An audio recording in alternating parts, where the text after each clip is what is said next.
I think the older he gets, the more relatable he gets. Because a lot of the content was about getting older. Which, I mean, he guy is funny as it is, right? But he absolutely killed it last night. Kevin Nealon was there. Yeah, when you said that, I was like, look at that, huh? Kevin Nealon. That's really cool. I did not expect that at all. When he said that, I was like, wow. Yeah, I was like, no way. Yeah, so that was a fun surprise. So for anybody that was in town that went to CLA last night, you got treated to something special. Coach Paris was there. Lamont got to take in some Adam Sandler. Apparently, Adam Sandler got to use the basketball facility. Oh, yeah, that makes sense. He's obviously a huge hooper. He's a hooper. Yeah. So that makes sense. I bet that's one of his things that's on his rider every town he goes into. Like, I have to use the basketball facility. So he did start off the entire performance thanking the Gamecock Athletic Department for letting him use the facilities and to the basketball players at South Carolina for not blocking his shots. But I was told by a source who did play pickup with Adam Sandler, underrated passer. You know what? Dish the rock. Well, you know what? That's not even. I think that's the thing. Because when you see all the clips of him playing, he's always looking to distribute the ball. He's always playing eyes up. So yeah, Adam Sandler being a hooper is a thing. Yeah. So a hooper and good passer. He's not out there just to get buckets. He's here to dish out some assists too. So Adam Sandler got to play basketball over at the facility. Nice. So and can't confirm. He can dish it. And we'll be dishing a lot of analysis on this South Carolina Vanderbilt game because today we're going hard on the Vanderbilt stuff. We're going to go really in-depth with this team today through all angles because it's a fascinating team, right? It's a program that has had very little success historically. It's a program that hasn't beat South Carolina in 16 of its last tries. 16. And even more specifically, it's not 16 of his last tries. It's 16 in a row. Yeah. Because we've done this. We've done this dance for 16 years now, and they have come up empty. They've been the free space on the SEC bingo card for 16 years. Yeah, and that's how a lot of teams have always countered and painted Vandy as that's a win. You know, when you do the win-loss preseason. And can't say that for this team or these new additions of the Vandy squad. Even though we can, to this point, everybody else, you can't just count. It's not a freebie anymore. No, it's not. And it's a really fascinating team. I went back and watched the Virginia Tech game to kind of get a visual of, did they beat Virginia Tech as bad as it looked, right, when you just look at the score? And it was really competitive. And I will say, defensively, they did beat them bad enough. And offensively, they ran the ball well enough to where they broke Virginia Tech's will, I think, in that fourth quarter. I mean, the last touchdown was scored by Vanderbilt's second-string offense. They sat Diego Pavia and the starting crew, the exception of Eli Stowers, who caught the last touchdown. They sat Diego Pavia for the last drive of the game. And this is going into the fourth quarter as a 2-point, with a 2-point lead. Think about that swing. You go from 2-point lead going into the fourth to we are sitting our starting offense, or starting quarterback at least, on the last drive. That is a dramatic swing in a shorter period of time. Yeah, I mean, we go just looking at this game right now. It ended up 44-20. It was 20-10 Virginia Tech at halftime. And actually, Vanderbilt had a 23-20 lead going into the fourth quarter, and then scored 21 unanswered. Outscored them for the fourth quarter, the second half, 34-0. And they just, I mean, when you watch the game too, and you look at some of the stats, it definitely kind of reflects the nature of the game. They ran for 262. They ran the ball 37 times. That's the thing. Vanderbilt still a very run-heavy offense. But Virginia Tech just couldn't stop anything up the middle. And I think there was a fatigue factor where Vanderbilt just ran the ball so much and so effectively that the fatigue factor also set in mentally, not just physically, because the tackling got a lot worse in that second half. And then defensively, I think that's what really makes this team a lot different. I know Shane Beamer talked on Tuesday about how this offense is maybe more explosive down the field. But defensively, I think is really where they make a huge, huge difference. Jen, I'll go ahead and get you call a cut here early because I did ask Mike Shula about Vanderbilt's defense, specifically when I saw that they blitzed 41% of the time. And I think what Mike Shula said yesterday is something, this will be cut 12. What he said yesterday, I think, actually reflects what I saw. Because when you look at the PFF numbers, 41% of the time they blitzed Virginia Tech. That seems pretty aggressive. That's almost half of the snaps they're blitzing. And throughout, so I had to ask Coach Shula what it is that he saw when it came to Vanderbilt being that aggressive when it comes to getting to their quarterback. Yeah, they do a really good job of in a lot of areas. When they're blitzing, they're really good blitzers. They do a good job of showing blitz and then faking the blitz. They do a good job of whether or not it's bringing a bunch of blitzers or just bringing one. And you know, in football and in college football, it's you know, there's a lot of ways you can blitz and play zone behind it. You know, we've all heard the term fire zone and all that kind of stuff. So they do a good job with that, and then blitz and play man. But even more so than that, they're well coached and they fly to the ball, and they're very disciplined, so they don't make a lot of mistakes. So you're gonna have to earn everything you get on Saturday night. Yeah, that is, so he said that, and I go back and I watch. In the second half, Preston, was really when they turned it on, specifically on third down. What they did really well was stop Virginia Tech on first and second down, create a lot of 3rd and 9s, Right. 3rd and 8, 3rd and 7, and that's when they would send somebody else off the edge. Or the last play specifically, the last sack they had in the game, they had about 8 guys on the line of scrimmage, and it only ended up sending 5. But Kyron Drones was in a panic before he even went through his progressions. And, of course, out of the 5 that were ended up being sent, one of them came off the edge from the safety position, and he just didn't see it coming at all. For a Carolina offensive line that has had maybe some struggles with communication, that's one of those things that needs to be fixed, because the way Vanderbilt played defense against Virginia Tech, it absolutely gave their offensive line a ton of trouble in that second half. And when they get into 3rd and longs, it feels like that is when Vanderbilt gets really excited to start sending extra guys and disguising what it is they do. Yeah, because you think about a defensive call sheet, it's like a menu, and when you get into those long 3rd downs, all of a sudden you have more options that you can pick from the menu, because now you can do all the exotic things. You can do the fire zones. You can do your man zones. You can drop people. All those different things are available to you because the conversion is so much more difficult. And so, yes, in that specific instance where linemen have to communicate, they need to know who's coming, who's going, who's faking, that is a situation that South Carolina wants to avoid as much as possible. How do they avoid that? Being successful on 1st and 2nd down.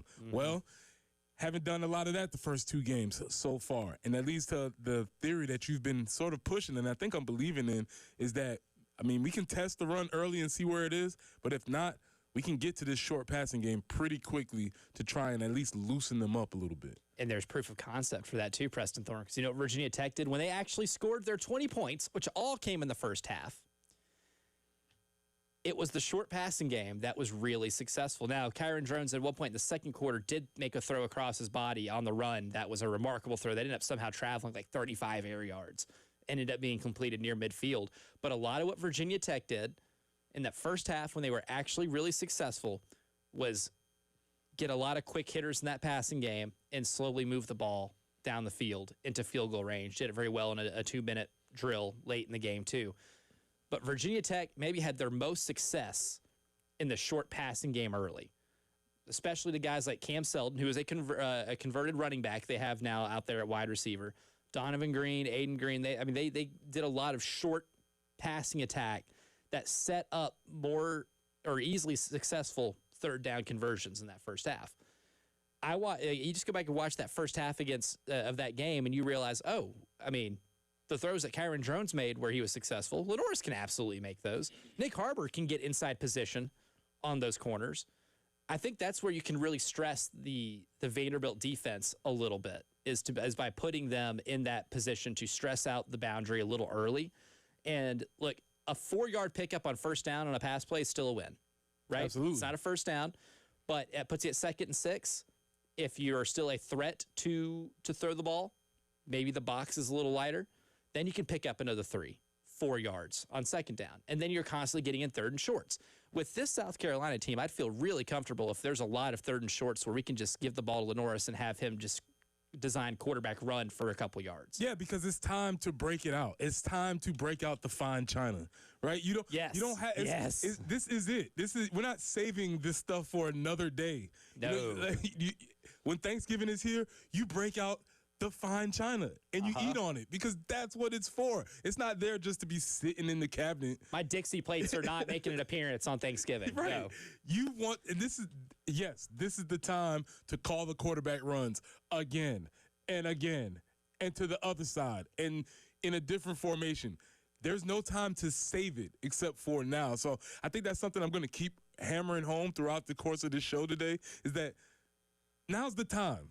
Yes, it is absolutely, because Vanderbilt's going to do it. Right. Vanderbilt did it against Virginia Tech. How many carries? Do we know how many carries Pavia had that game? Pavia in that game is credited for 11 carries, and I don't think he got sacked. So I think those were 11 design carries or scrambles, and he picked up 5.5 per carry. Here's the thing: their top 3 rushers, Diego Pavia, Cedric Alexander, Mikaelan Young, all picked up at least 5 yards a carry. Mikaelan Young had 8 carries for 95 yards. My computer did the math, so you don't have to. It's 11.9 yards per carry, right? And a lot of what Vanderbilt does in the running game is misdirection. There's a ton of eye candy before each snap, right? There is so much going on that you have to account for. Even in their explosive plays, their first touchdown of the game was a long touchdown pass down the sideline. I think it's going to say a 54-yard pass, yeah.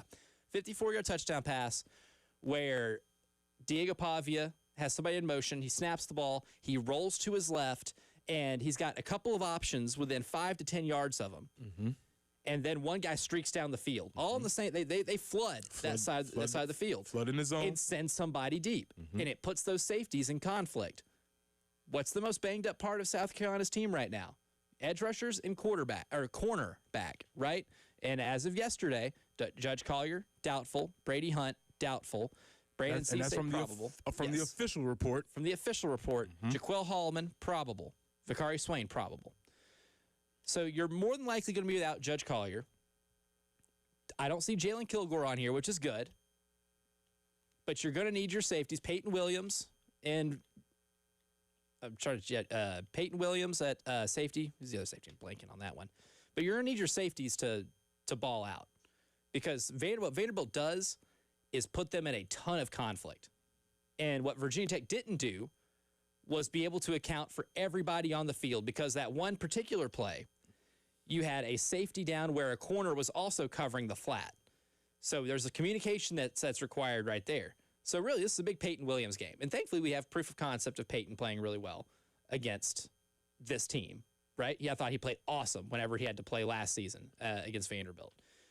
But that miscommunication led to a big touchdown. So Vanderbilt does a lot of things offensively that really stress your defense, right? But there's still the lingering thing. 16 years. We have a streak going on. 16 years South Carolina has beaten Vanderbilt.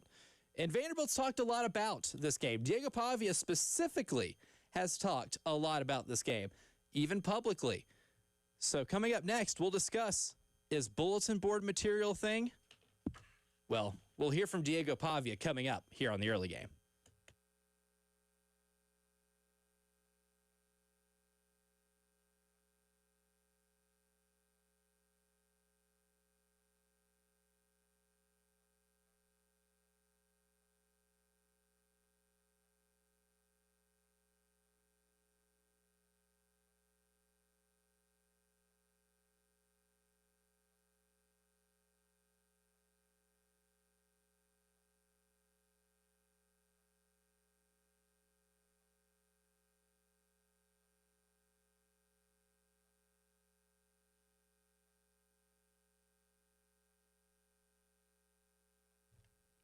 Pressing here for our friends at Integrated Media. The season is here. It's week 3 now. What are you waiting for? Get your outdoor setup ready so that you can enjoy all of this fall beautiful fall weather and all of this football. What can your outdoor setup look like? It can be Samsung Terrace TVs that are waterproof, Sonos outdoor speakers for TV and music, Wi-Fi that works indoors and outdoors so you don't have any lag. You can have all your screens set up, your iPad, your iPhone, your laptop, your TV, all of them playing all of the football all the time without them lagging. That's what the folks at Integrated Media can do for you. They can do home theater setup. They can adjust your thermostat from your security system, and you can have all those different things outside for you. So call Nathan and Michael at 803-948-8327. That's 803-948-8327. Or you can reach them online at integratedmediainc.com.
And for your Thursday morning, no accidents to report, starting off the day in the right way.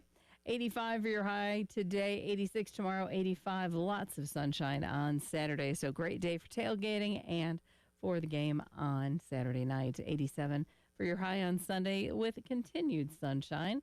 63 currently on 107.5 The Game.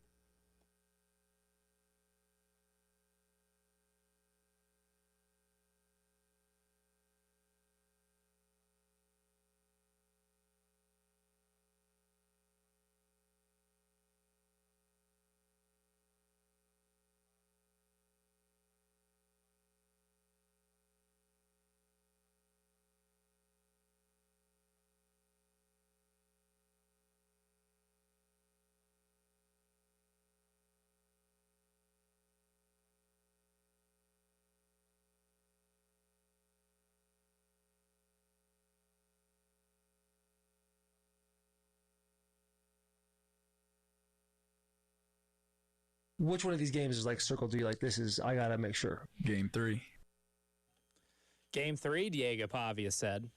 Well, let me just reel off Vanderbilt's first 3 games they're scheduled. Home against Charleston Southern, at Virginia Tech, at South Carolina. I'm not a mathematician, Preston Thorne, but I think that's 3. Charleston Southern, Virginia Tech, South Carolina. That is game 3. That is. We double-checked our work. We had to because he didn't say the team. He just said game 3. Because he wasn't going to give us any props or anything. Right. There wasn't going to be anything like that. So he was trying to be coy. Uh-huh. But he was saying, but he wasn't saying.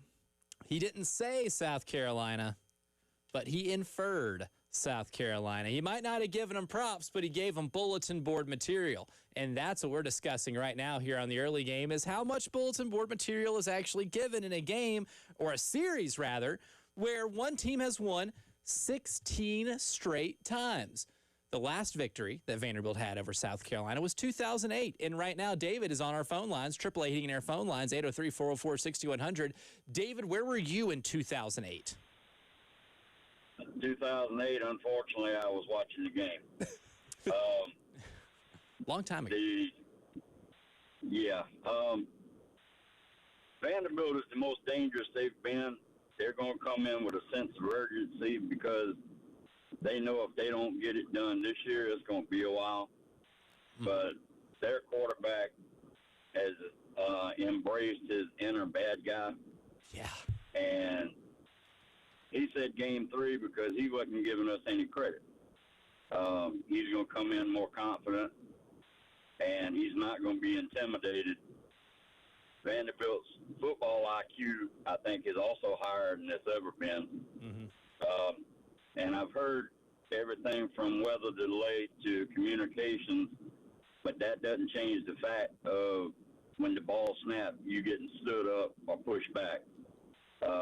I think this game is going to show us exactly where our deficiencies are, and it should be an interesting game. Appreciate what y'all do, man. Yeah, y'all absolutely. Thank you for the call, David. And the one thing he mentioned about, getting stood up and met the issues on the offensive line, another notice, or I guess observation I had from that Virginia Tech Vanderbilt game was that in that first half, Virginia Tech did pick up blitzes really well, and they did protect Kyron Drones adequately in that first half. And there were a couple of times where Kyron Drones did have all day to throw. He had a lot of clean pockets in that game. He had way more clean pockets that game against Vanderbilt than he did against South Carolina in Atlanta. So for your offensive line, I think you should be able to still hold up in pass protection. The only time Virginia Tech ended up having trouble with keeping Kyron Drones protected and that pocket clean was whenever they did get aggressive and start sending blitzes. Part of me thinks Vanderbilt gets really creative with blitzes and disguises because they have to. They don't have a dominant edge rusher. They don't have dominant pass rushers on the interior. They do it kind of because they have to.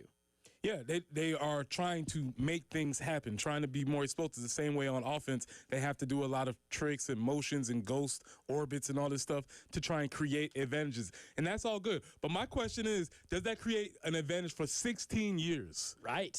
Because South Carolina's had that advantage over them for 16 years. 16. You heard that it? is not a small feat. No. You know where I was in 2008, Preston? Avery Trace Middle School. In September of 2008, I was at Avery Trace Middle School starting my 8th grade year. That was the last time Vanderbilt beat South Carolina.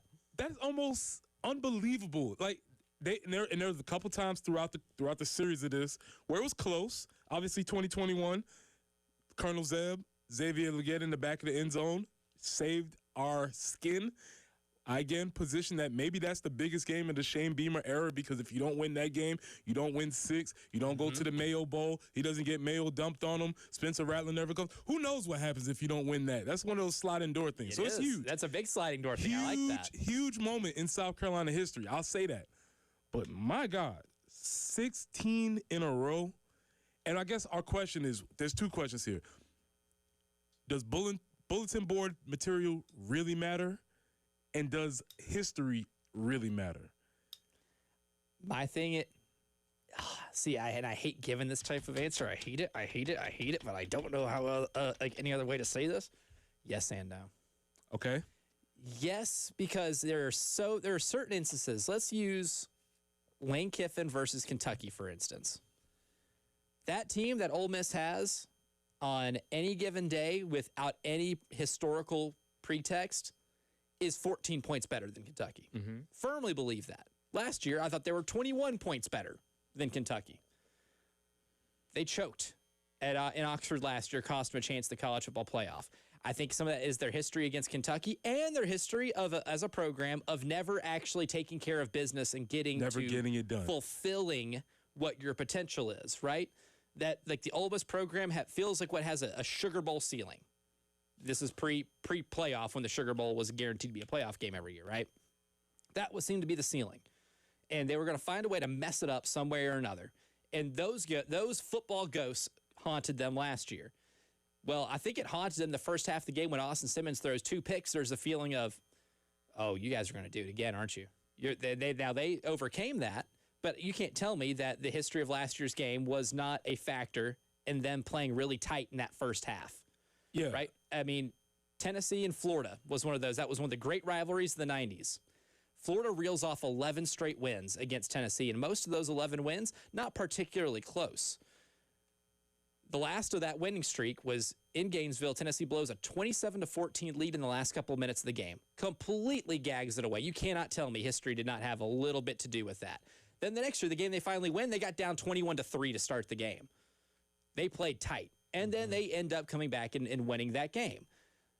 But that history, I can't be convinced otherwise that history didn't have something to do with how certain players played.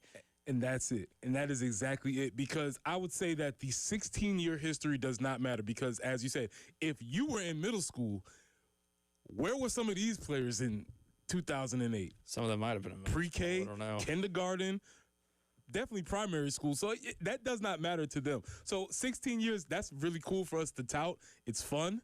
I will keep saying it. It doesn't necessarily matter. But what I will say is the last 4 to 5 years absolutely do matter. Because those players were in the locker room. Those players beat those other dudes. Yep. Those players, when they look across the field, they see Vandy, and they automatically in their mind say, we have never lost to them. And it works the other way. Because as much as Vandy's coming in, this is new Vandy, we're different. You know in your mind you have not beat that other team. Uh-huh. And that is, if I don't say anything else, football players are not robots. All of these things are playing in your mind as these games are going along. So ancient history, no, but recent history absolutely does matter. You want to know how recent? Last year, South Carolina beat Vanderbilt 28-7. That 21-point differential was the largest they had all year, I believe. Both sides remember that, and they use it accordingly. I think that's one of the reasons why when Diego Pavia was asked which game he has scheduled or circled on his schedule, I think that's probably one of the reasons why, is because that was a game that you did not play particularly close, right? They had a lot of games, like they lost by 7 at LSU. They ended up losing by 13 against Tennessee, but they gagged away a 14-point lead pretty early, but still didn't get beat down as bad. The loss to Texas was only 3 points. The loss to Missouri was only 3 points. The loss to Georgia State was 4 points.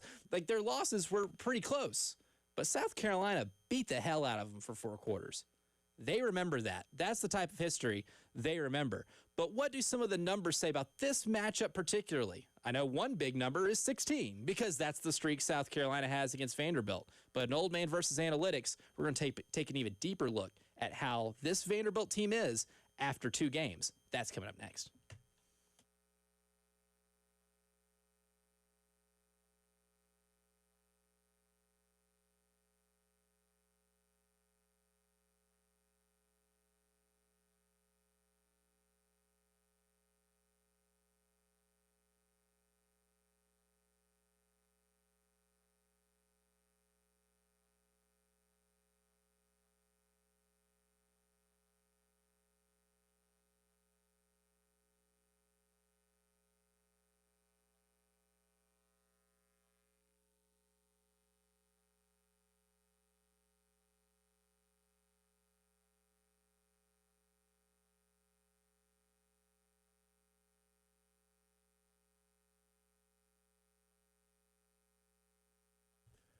Pressing here for our friends at Absolute Glass, the premier glass company of the Midlands, offering auto, home, and business glass repair.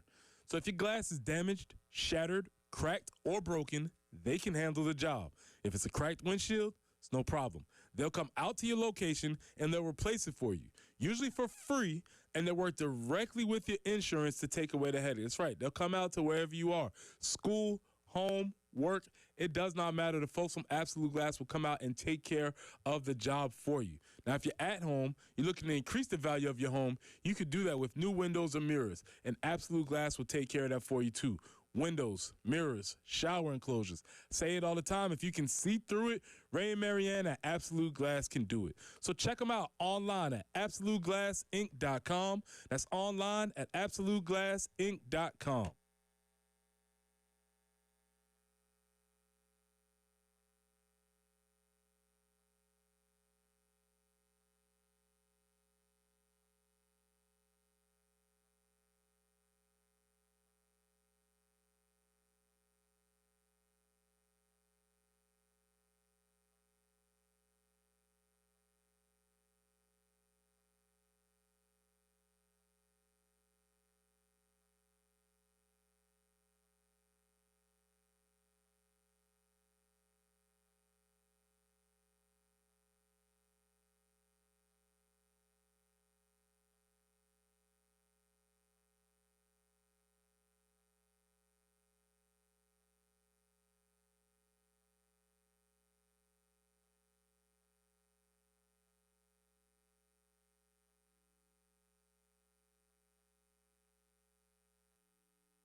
Well, fortunately, still no accidents to report, and I'm looking to not report any today. I'm going to manifest that. No accidents today. 85 for your high, some passing clouds. 86 tomorrow, 85 on Saturday. Game day looking really nice with lots of sunshine. It's 63 currently on 107.5 The Game.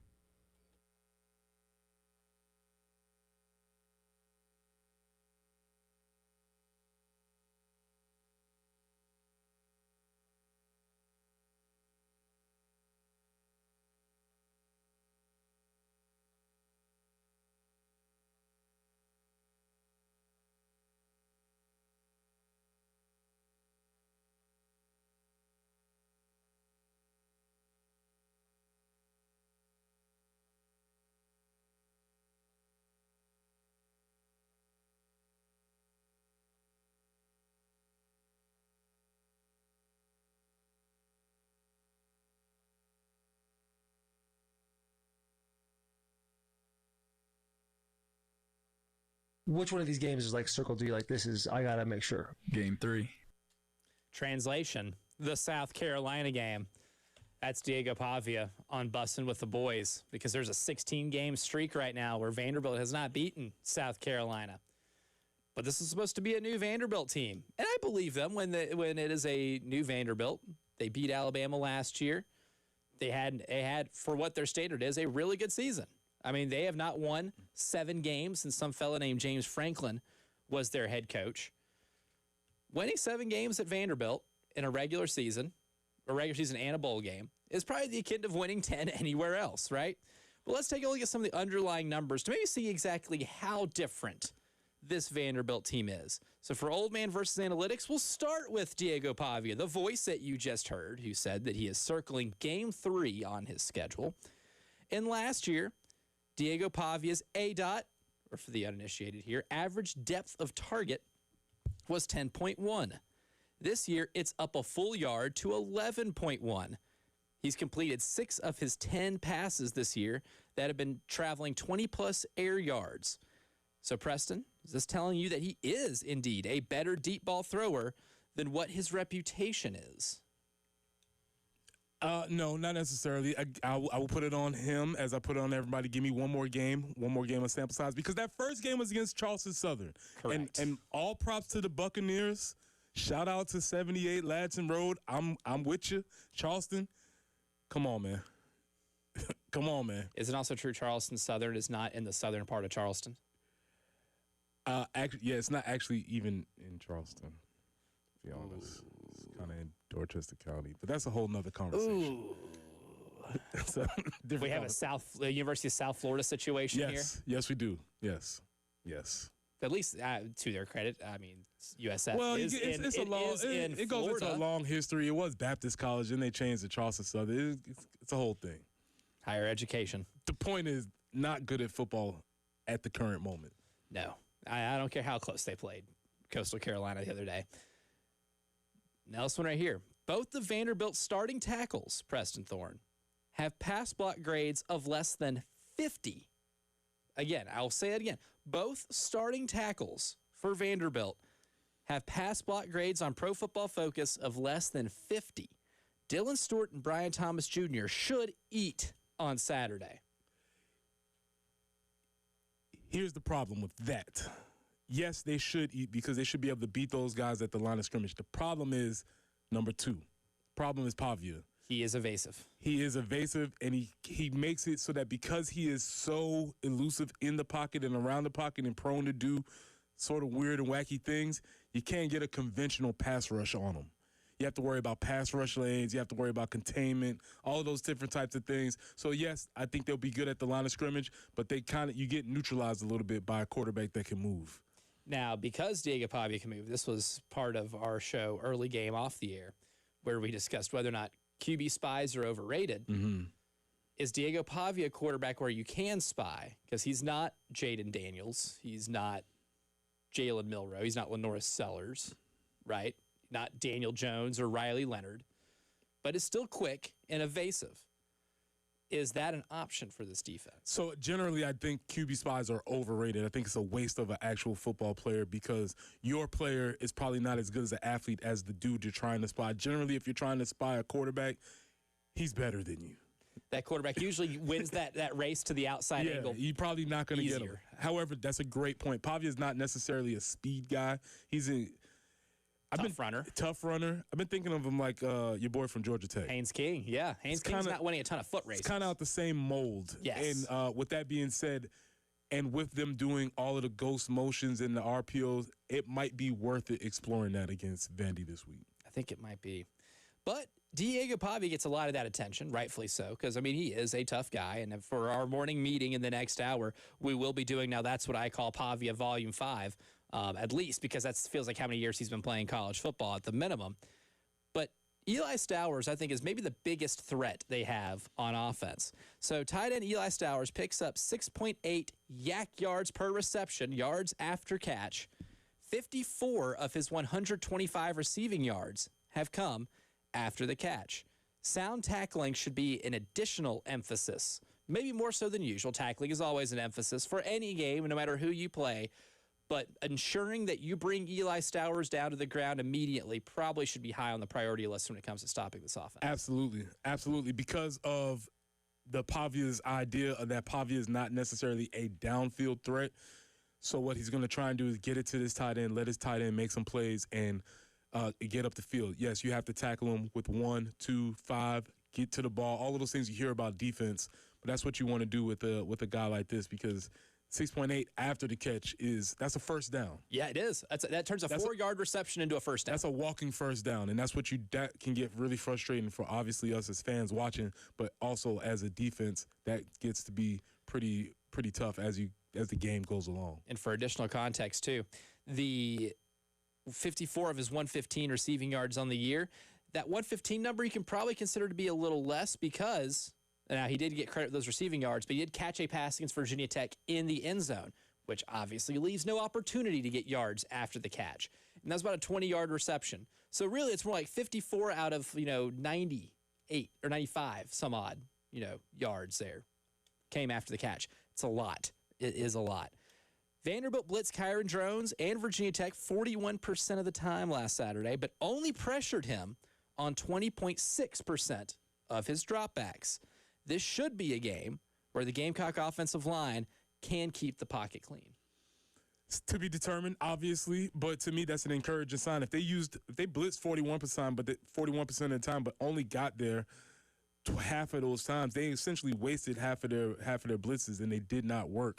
And Kyron Jones is not as explosive, and or his ability to make plays is now nowhere near on the same level as Lenoris. So I think that's an encouraging sign. We'll have calls we'll get to, and we also will run the ball in the next segment. That's a big point of emphasis for the South Carolina Gamecock team. But how does Vanderbilt run the ball, and how can we expect South Carolina to stop it? We'll discuss that next here in the early game.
Which one of these games is like Circle D? Like, this is, I got to make sure. Game 3.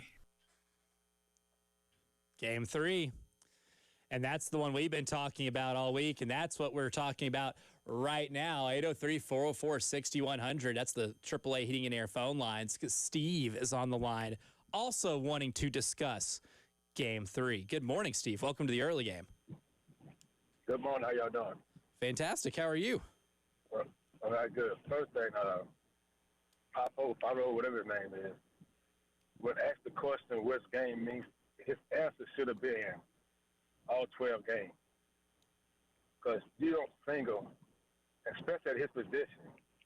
Dude, you play for Vanderbilt. You don't play for Georgia where you got superstar players around you can back you up. Now, you come here tomorrow, Saturday night, and get smashed out. You're not only advancing yourself, you're advancing the whole Vanderbilt program. You just don't sing out a game like that because all games are important. So I really, really want Carolina to, if they don't win another game, to stomp them out Saturday night.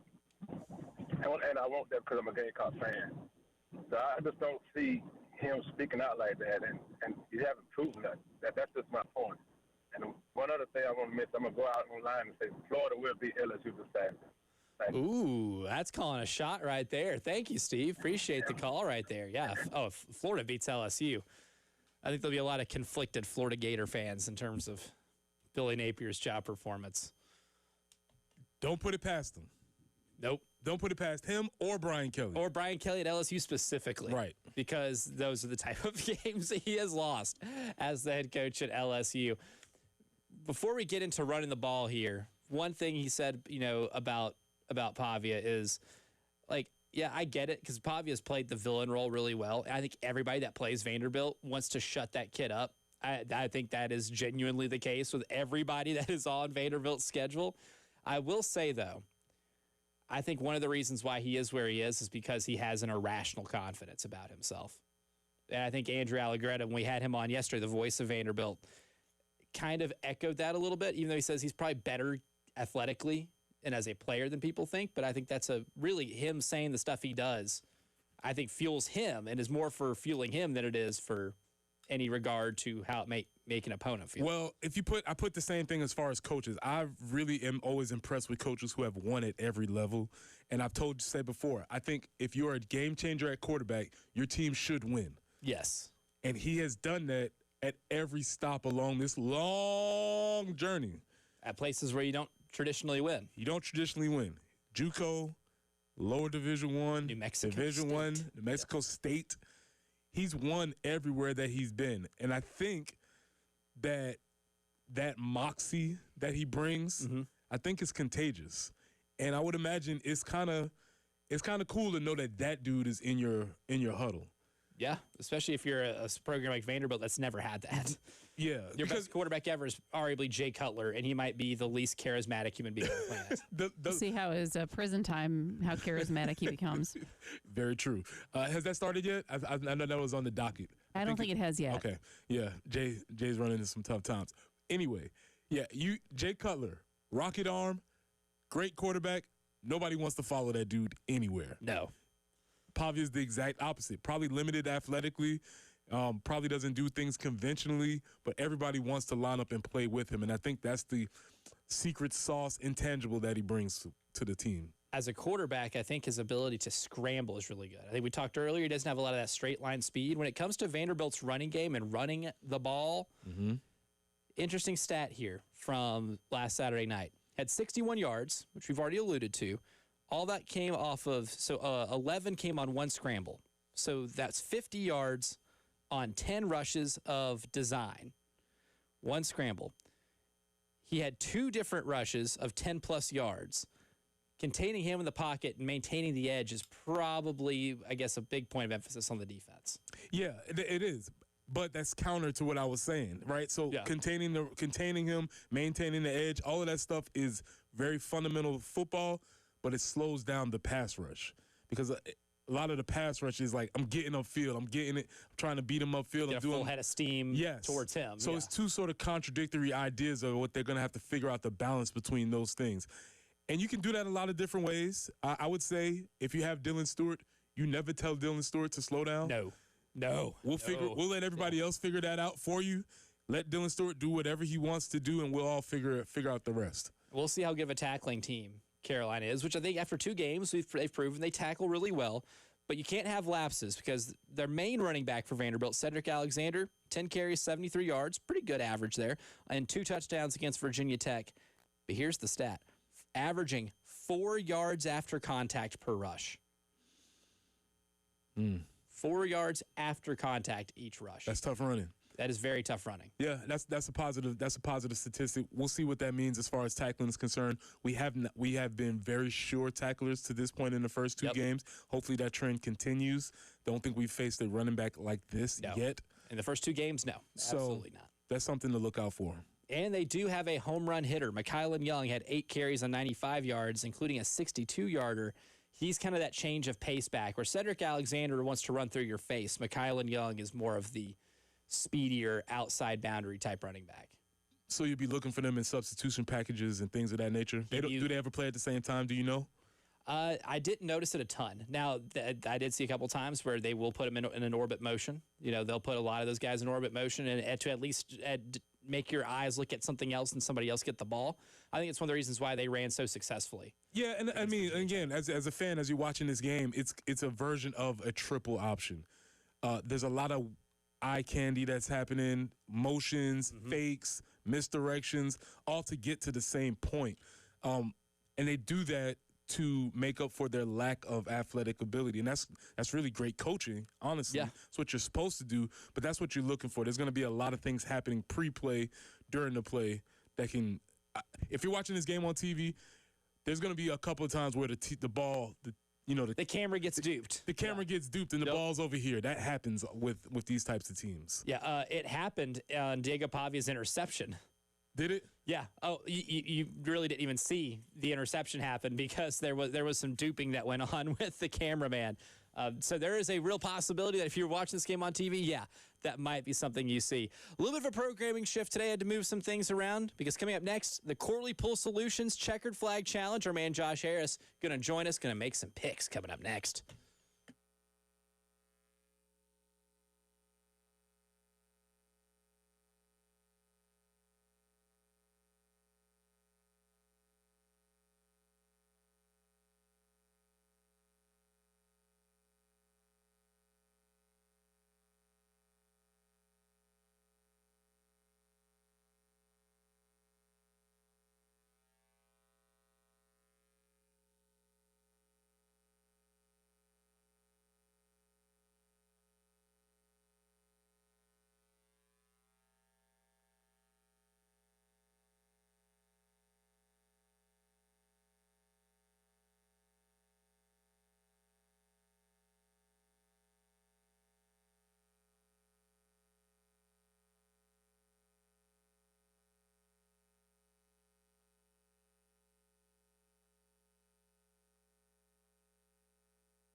Things are absolutely looking good this morning. No major slowdowns. We don't have any accidents to report, and I'm not disappointed by any means.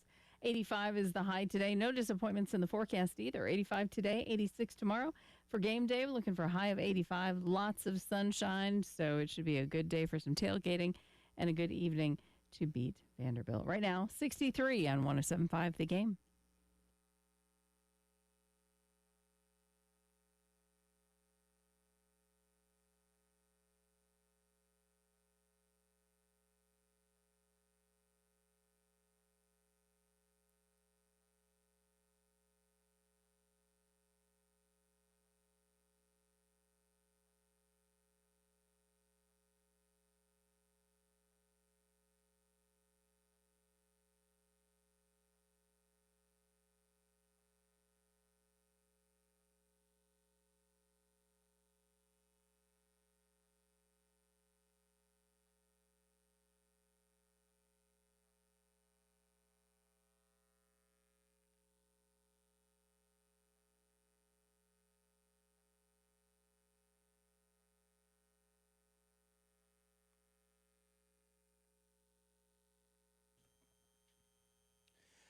Hour number 2 of the early game starts right now. I'm Elijah Campbell. He's Preston Thorne. She's Jen Jensen. We've had to call an audible this morning. So our man Josh Harris, who joins us every Thursday for the Corley Pool Solutions Checkered Flag Challenge. He didn't bring donuts, though, I don't think. No! That's all right. Would have been nice. Yeah. I do love donuts. I probably should stop eating as many as I do. I think my doctor would concur with that sentiment. But that doesn't stop me anyway. This sign can't stop me because I can't read. Hey, you have commitment. Yeah, I do. Not commitment issues. You have I have commitment. commitment. Yeah. I have higher loyalties Look at to that. answer to. Isn't that Those are impressive? donuts. Josh, good morning. Thanks for taking some time to move around with us and get to hang out with us a little earlier this Thursday. Yeah, that's right. So your listeners that are normally already at work or doing something else in our normal time slot get to hear us this morning, and glad to be on early with you today. Yeah, we are looking, we're mightily going through the season, aren't we? We're already to our first elimination race going into Bristol. Before we do that, let's talk about some of the racing at Worldwide Technology Raceway. What did you think of the racing? I actually was hearing some comparisons of some people saying they actually like the racing there better than Atlanta. What are your thoughts? Yeah, I mean, personally, I don't know that I would go that far, but I do think it was a good race. Mm-hmm. It had some moments where guys, lost control of the car. You get a few cautions mixed in, creates different strategy. And I think you had some good racing throughout. I mean, they brought a little different tire there. And right now, Toyota, at least for the first 2 rounds of the playoffs, kind of have got the field covered. So it'll be interesting to see if that continues this weekend. Yeah, just talk about Joe Gibbs Racing, just dominating in the playoffs thus far. You have a win from Briscoe, and then, of course, you get Hamlin winning this past weekend. So they are looking really good this early part of the playoffs. Reddick, looking at some of the things that happened, like in the pits and whatever, you had Reddick, more issues in the pits. And it is funny to me when we get this far into the season that there are still just some bad things that are happening in the pits. And I know that they work on this all week long and, they're always practicing and all of that. But it just seems like it's just, I don't know. It seems like teams have just been a little bit snake bit in the pits this year. Yeah, I think what you're seeing is probably a little bit of that pressure building, especially these teams that know that there's such a fine line that they're having to walk right now in the playoffs. They can't afford mistakes, and unfortunately it sometimes leads to mistakes. Alex Bowman's another one who continues to have challenges in the pits. It looks like they're changing almost all the pit crew on his team this week with the 77 car. So teams are feeling that pressure, and even though they practice just like all the athletes in all the sports, sometimes they still can't quite get it all together. Sometimes you just hit that stretch where you struggle a little bit, and it takes a little time to get out of it. As far as struggling or maybe not struggling, you had a little bit of a dust-up between Ryan Blaney and Kyle Larson. Kyle coming up and kind of going into the back of Blaney, spinning him around. Luckily, Blaney recovered and ended up finishing fourth. What thoughts? I mean, Larson doesn't have a reputation of just being a really dirty racer. You know, everybody has their aggressive moments and things. What are your thoughts on what his situation was and whether did he mean to get into him, or, you know, are we going to see some paybacks? Well, I don't know if we'll ever truly know the answer to the first part of that question because these guys are going to get out and probably say what is smart for them to say and not always maybe what's the truth. I think, I wasn't watching the race. I was in the car, but listening on MRN, and it sounded to me like those guys were battling for a number of laps with each other. So you could lean on one theory that says Larson just got a little tired of the battle and decided to give him a little extra help getting out of his way. I think these kind of moments are good for our sport. It's good for some of our best drivers to have a little bit of that on-track rivalry. And it doesn't always have to spill over after the race and become a fight or anything else. But it is one of those things that now we'll keep an eye on for Ryan and Kyle, because inevitably they're going to be around each other again on the racetrack. And Blaney said he won't forget. So we'll see what that means. Now we're at Bristol this weekend. I think for most people who keep up with the sport know, not the biggest track, shorter track. But what I want to ask you this time, Josh, is who are the drivers that have that specific skill set to excel in a shorter track, and what does it take to be able to excel in a track like Bristol? Well, I think, Bristol is a short track, but it's a high-speed short track with banking, as tall or taller than Talladega, Daytona. So it's a track where things happen so fast. They're running, 14-second laps around that place, and you can easily go down. So I think it all starts with qualifying. You gotta qualify well, or else you're going to be at risk of going a lap down early in that race, and that can really set you back. And I think the guys that can manage tire wear, I think Goodyear is bringing another different compound for the right side tires this weekend to, again, try to promote that tire wear that we see on the short tracks that makes the racing a little better. So I think you look at guys that are successful in that, and, sometimes that's your veterans. Sometimes that's guys that, know how to manage their equipment, manage their tires over a longer run versus jumping out and trying to get everything at the beginning, and then they end up falling back late. Yes. I keep seeing that this race is saying the night race. Is that a marketing thing, or does that actually affect the racing? More a marketing thing. Okay. In the early days of NASCAR, Charlotte was one of the first tracks to get light, or the first track to get lights, and Bristol became one of these big marquee events, especially this fall race every year, because it was run under the lights on Saturday night, and at that time, we didn't have many of those, and over time, it's just one of those cool Saturday night races. It's the bigger of the two races at Bristol, and they just buy into that. I don't know how the cars drive differently per se. It's a little cooler, maybe a little more grip, which makes them a little faster. And that was what I was wondering. It's not like they're going from, day to night. They're driving starting at night. So you're not having to chase the car a little bit in the different environments. There's been some talk about, at one point that race was in August. Now it's in September. It's college football, but people love this Saturday night Bristol race. What do you do with it? It's great to be positioned in the playoffs. Is that something you think they would ever move? I mean, I guess at the end of the day, you're still going to battle either college football, NFL, so you probably can't, make a change. People have to make a choice what they're going to watch, or, multi-screen, which is what we'll be doing. So I'll be having a race going, sitting next to Elijah, probably hitting him up for the race results. Well, I take my weekly beating in that press box. I may be a little aggressive in the press box with him if some plays aren't going well. But yeah, I mean, your thoughts on really, there's nothing they can do to change this. Would you agree? No, I mean, as long as our season continues to be 36-point races, we're going to go up against football in the fall. Mm-hmm. And I think that, you make the best decisions for our sport and, let the chips fall where they may. Now, if everyone decides that it's better to run the Bristol night race on a Sunday night, I think they would make that change. But there's a lot of factors that go into that. Bristol's not a very large area, so folks driving in and out from the race, the track itself, having that extra day after a long night, certainly helps, I think, the in-person attendance.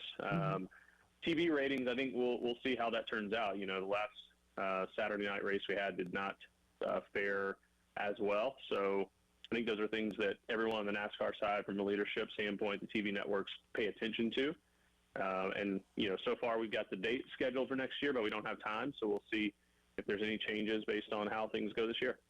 Well, before we get to the picks for the Corley Pool Solutions Checkered Flag Challenge, we have right now in the cutoff, we have Austin Dillon, SVG, Bowman, and Barry. Bowman and Barry, I mean, at this point, mathematically, they're going to have to win to be able to get into that, top 12 to be able to advance.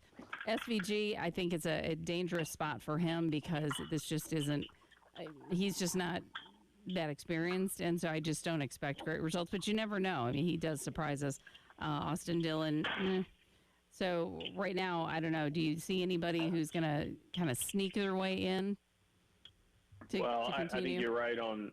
Yeah, I mean, I think you're correct on the bottom two. Pretty much got to win to advance.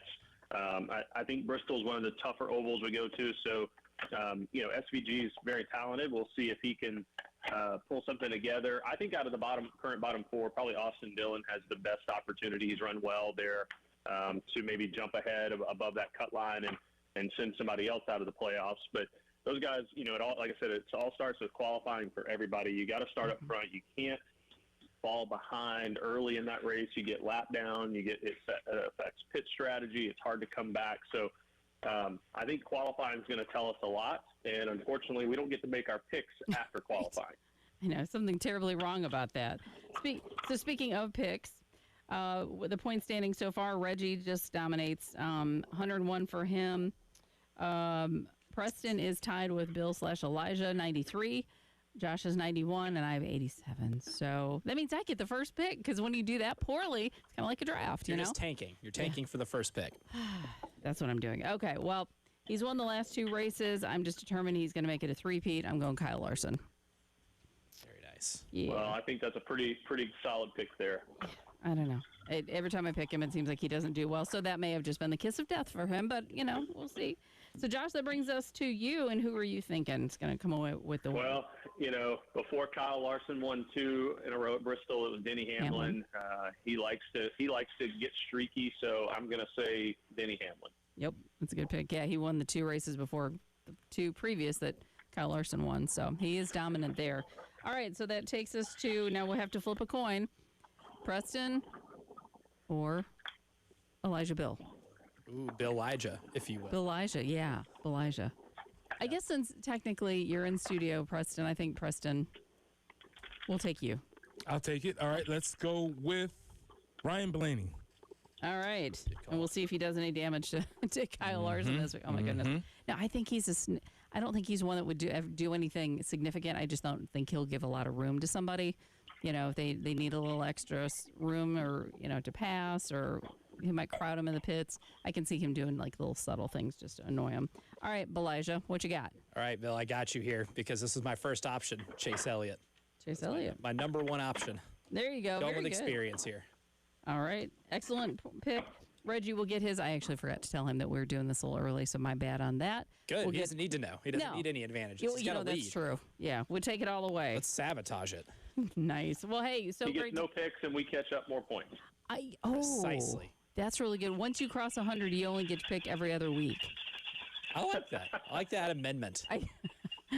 I'm okay with bending the rules just to get us somewhere, because he just continues to dominate. I've heard rumors that maybe his son helps him pick a little bit.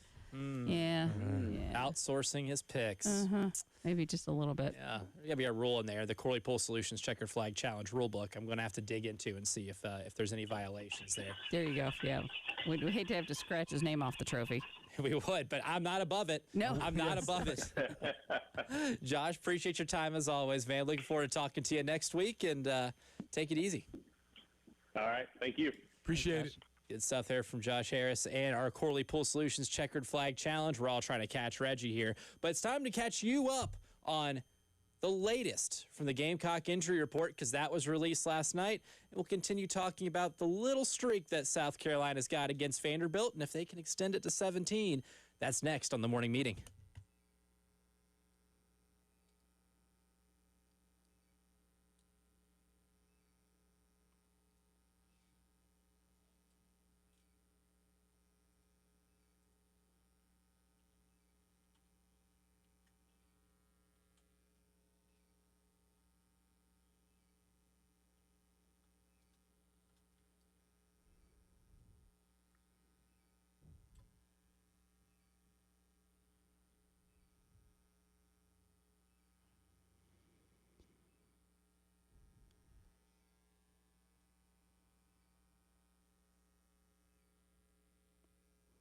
Hey, it's Jen. If you're looking for flooring, make sure that you discover that unparalleled quality you'll find with and selection at Mill Street Flooring, your go-to destination for the finest luxury vinyl planks, she says.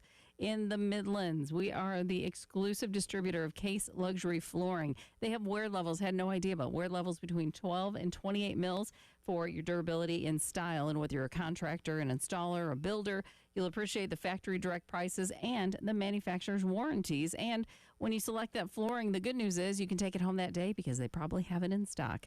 With samples available in LVP in a wide array of patterns and colors, you're going to find that perfect floor instantly. And you can choose from standard and wider planks to fit any space, any budget.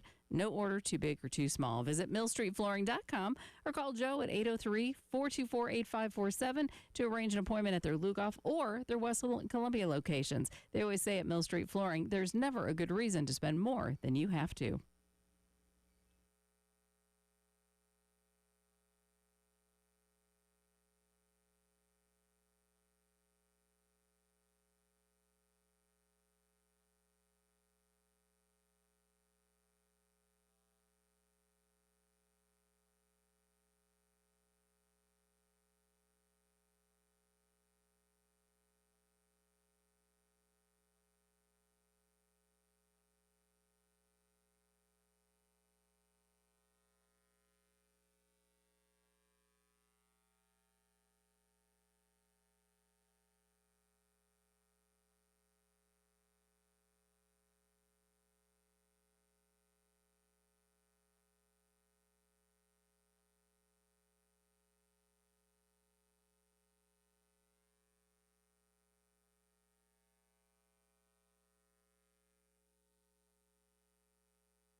No major slowdowns right now that we're encountering, and don't have any reports of accidents. So, again, we're going to welcome that for your Thursday morning. 85 is the high we're looking for. Going to stay pretty consistent for the next few days. 86 tomorrow, 85 for game day with lots of sunshine. 87 on Sunday, and kind of stay in that pattern of the mid to upper 80s for about a week or so. 63 currently on the early game.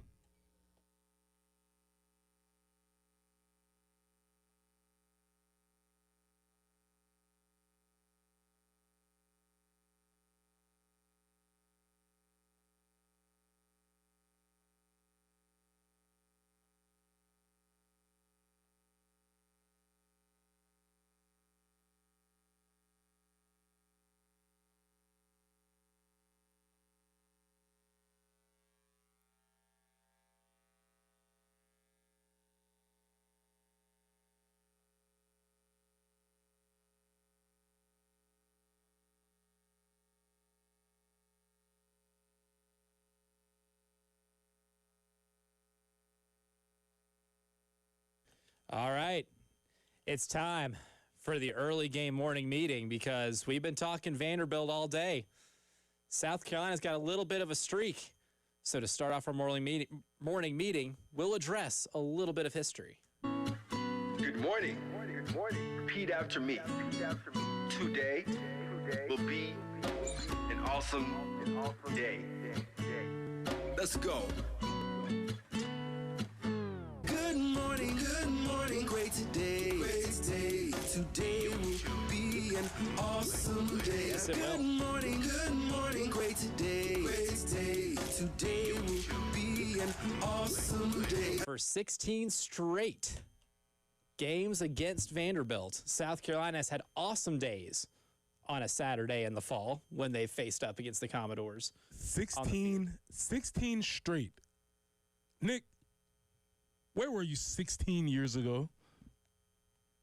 Oh, I'm not good at quick math. Hold on. 2008, to be specific. In September of 2008, Nick Harvey, the last time that Vanderbilt has defeated South Carolina in a game of American football. First grade. Oh, wow. This man has matriculated through elementary school, life, middle school, high school, college. He's a working man. All this has happened since the last time that team has beaten this team. That's remarkable. That is phenomenal. Do you remember watching or seeing Vanderbilt beat South Carolina?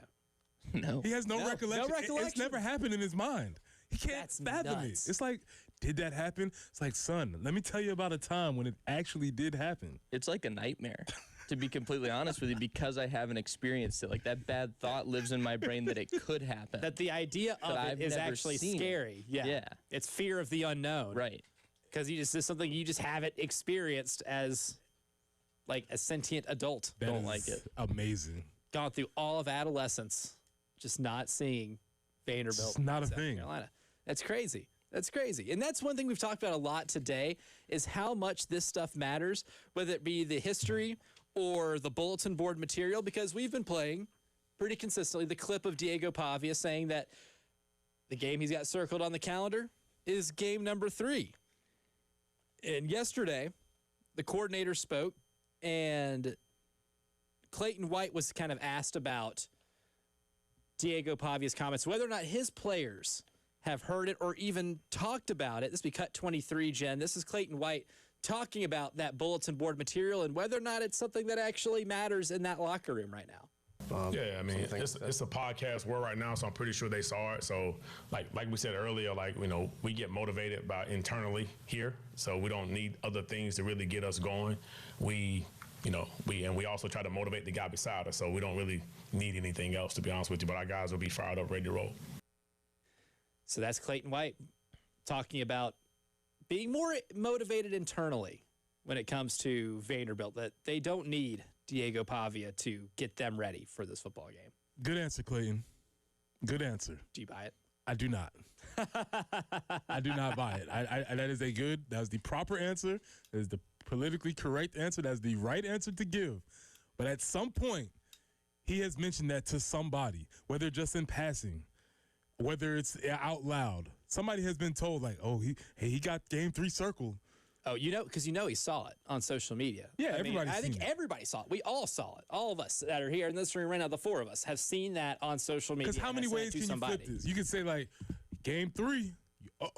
Coach, who's he playing game 3? Oh, it's game 3, fellas. We've been waiting for. He's talking about us. Game 3. Look at that. Yeah, obviously there has been conversations about that little, or actually a huge remark, because it was on a huge platform, and he said this way back in June, and it's still carrying forward, and here we are. Yeah. So I mean, it made its way. It made its way. Its rounds, I guess, pretty fast this summer. But in terms of motivating factors, Clark Lee spoke yesterday as well, talking about the loss to South Carolina and how it motivates his team, not just from a streak perspective, but because of how badly South Carolina beat them. Oh, it was really painful. Yeah, I mean, and we've talked about it. In fact, I've used halftime, what was our weight room, that was our locker room last year. That halftime moment defined that stretch of games to me, because I lost it going in because of I didn't hear the spirit and energy in the room, and that's not because we don't have spirited and energetic players. I think I think this was the starting point of this idea that I've got to help this team sustain performance longer, because in those moments you cannot find it. It's either there or it's not. And it's a helpless feeling. But that was a learning moment for me, a learning moment for our team. We've referenced that moment a few times, not to make it about South Carolina, but just about the spirit and energy we need in this league to sustain and to win games in November. But, I felt like it was very frustrating last year having a team, play us at our home with an identity that mirrored ours, but to play better within that identity.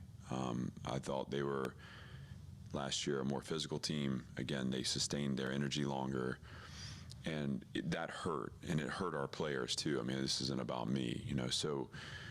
Nothing says spirit and energy and excitement and youthful enthusiasm quite like listening to Clark Lee talk about spirit and enthusiasm. I really got after those guys. It was a learning moment for me.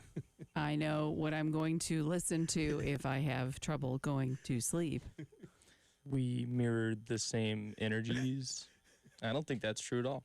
Yeah. I'd be the first to say it. Shane Beamer's a lot more energetic than me. Yeah, right. That immediately I was like, that's a lie. Right. Not true. Lord. Not true. But also he said that they broke the spirit of that team last year. And I'm telling you, these things are remembered. These things are remembered. You can come into the game all rah-rah. It's not going to be like last year.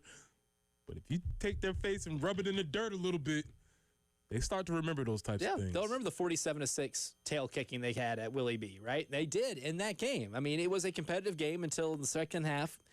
Carolina scores pretty early. Lenora Sellers made some Superman plays, and next thing you know, you blinked, it's 28-7. They couldn't stop Rocket Sanders, they couldn't stop Lenoris, and they couldn't get anything going on offense because Kyle Kennard and Dylan Stewart were living in the Vanderbilt backfield. They could get nothing going. And Nick, that's the one thing Preston and I talked about earlier in terms of maybe why Diego Pavia says this is the game he's got circled. It was their largest margin of defeat last year. Even in Vanderbilt's losses, they had 6 of them. Only 2 came by double figures.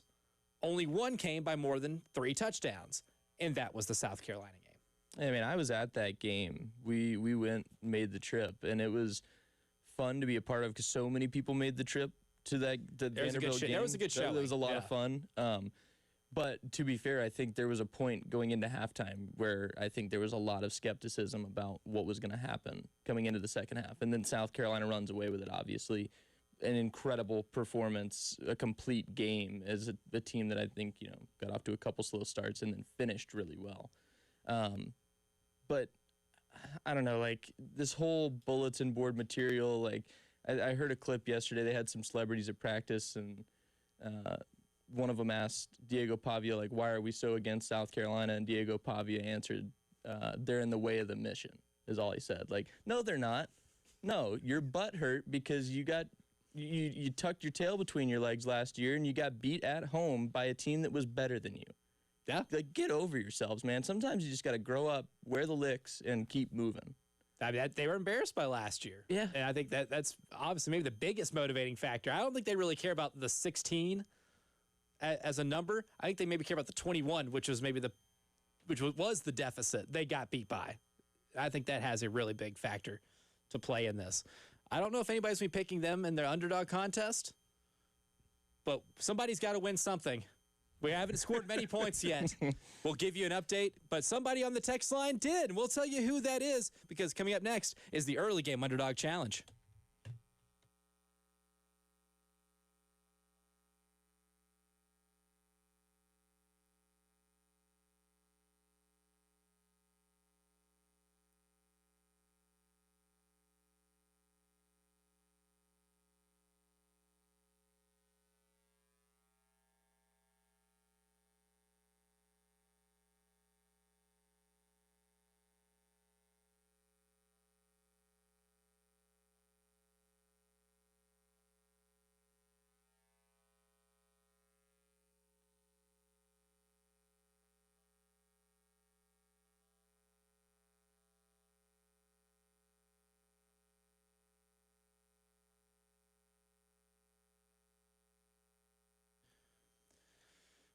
We got the underdog challenge coming up next, but you know who's never an underdog?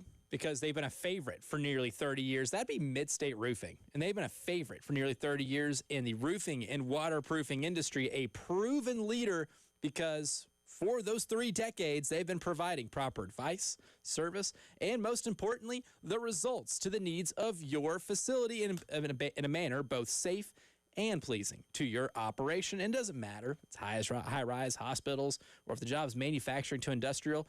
What Mid-State Roofing does is design and install bonded systems with that protective guarantee, and they keep the protective guarantees going because you can protect your roof with a maintenance contract. So call them today, 803-356-1919. Even if there is an urgent need outside of business hours, Mid-State Roofing has an on-call technician even after hours. 803-356-1919 or midstateroofing.com. And remember, if you have a leak, let Mid-State Roofing take a peek.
Have a report of a disabled vehicle I-20 westbound at Highway 378 where the shoulder is blocked there. So be alert for that. And as far as your forecast goes, going to be kind of repetitious. 85 today, 86 tomorrow, 85 on Saturday. You get the drill. Lots of sunshine on Saturday, though, so it should be a great day for tailgating and for the game that evening at 7:45. Sunday, we're looking for sunny skies and a high of 87. Sort of holding steady this morning. We're at 63 on 107.5 The Game.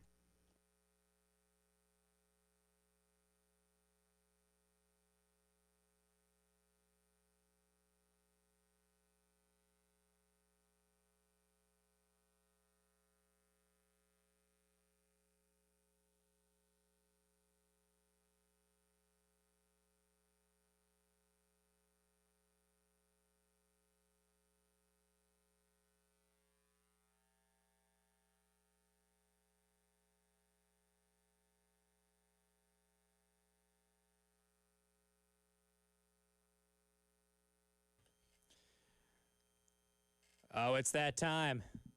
It's time to buy into some underdogs. It's week 3 of the early game underdog challenge. Now, our listener contest, 803-404-6100 on the Firehouse Subs text line.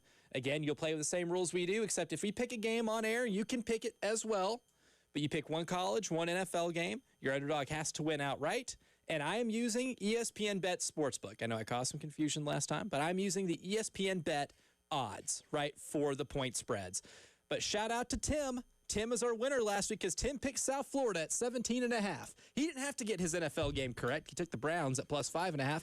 Didn't have to get that. He was really close, but didn't have to because the 17.5 points he got from South Florida beating Florida was all he was needed. So shout out to Tim. Tim, I will be reaching out to hook you up with a prize, good sir. Again, you can play along with us. I'll be taking your picks up until 9 o'clock.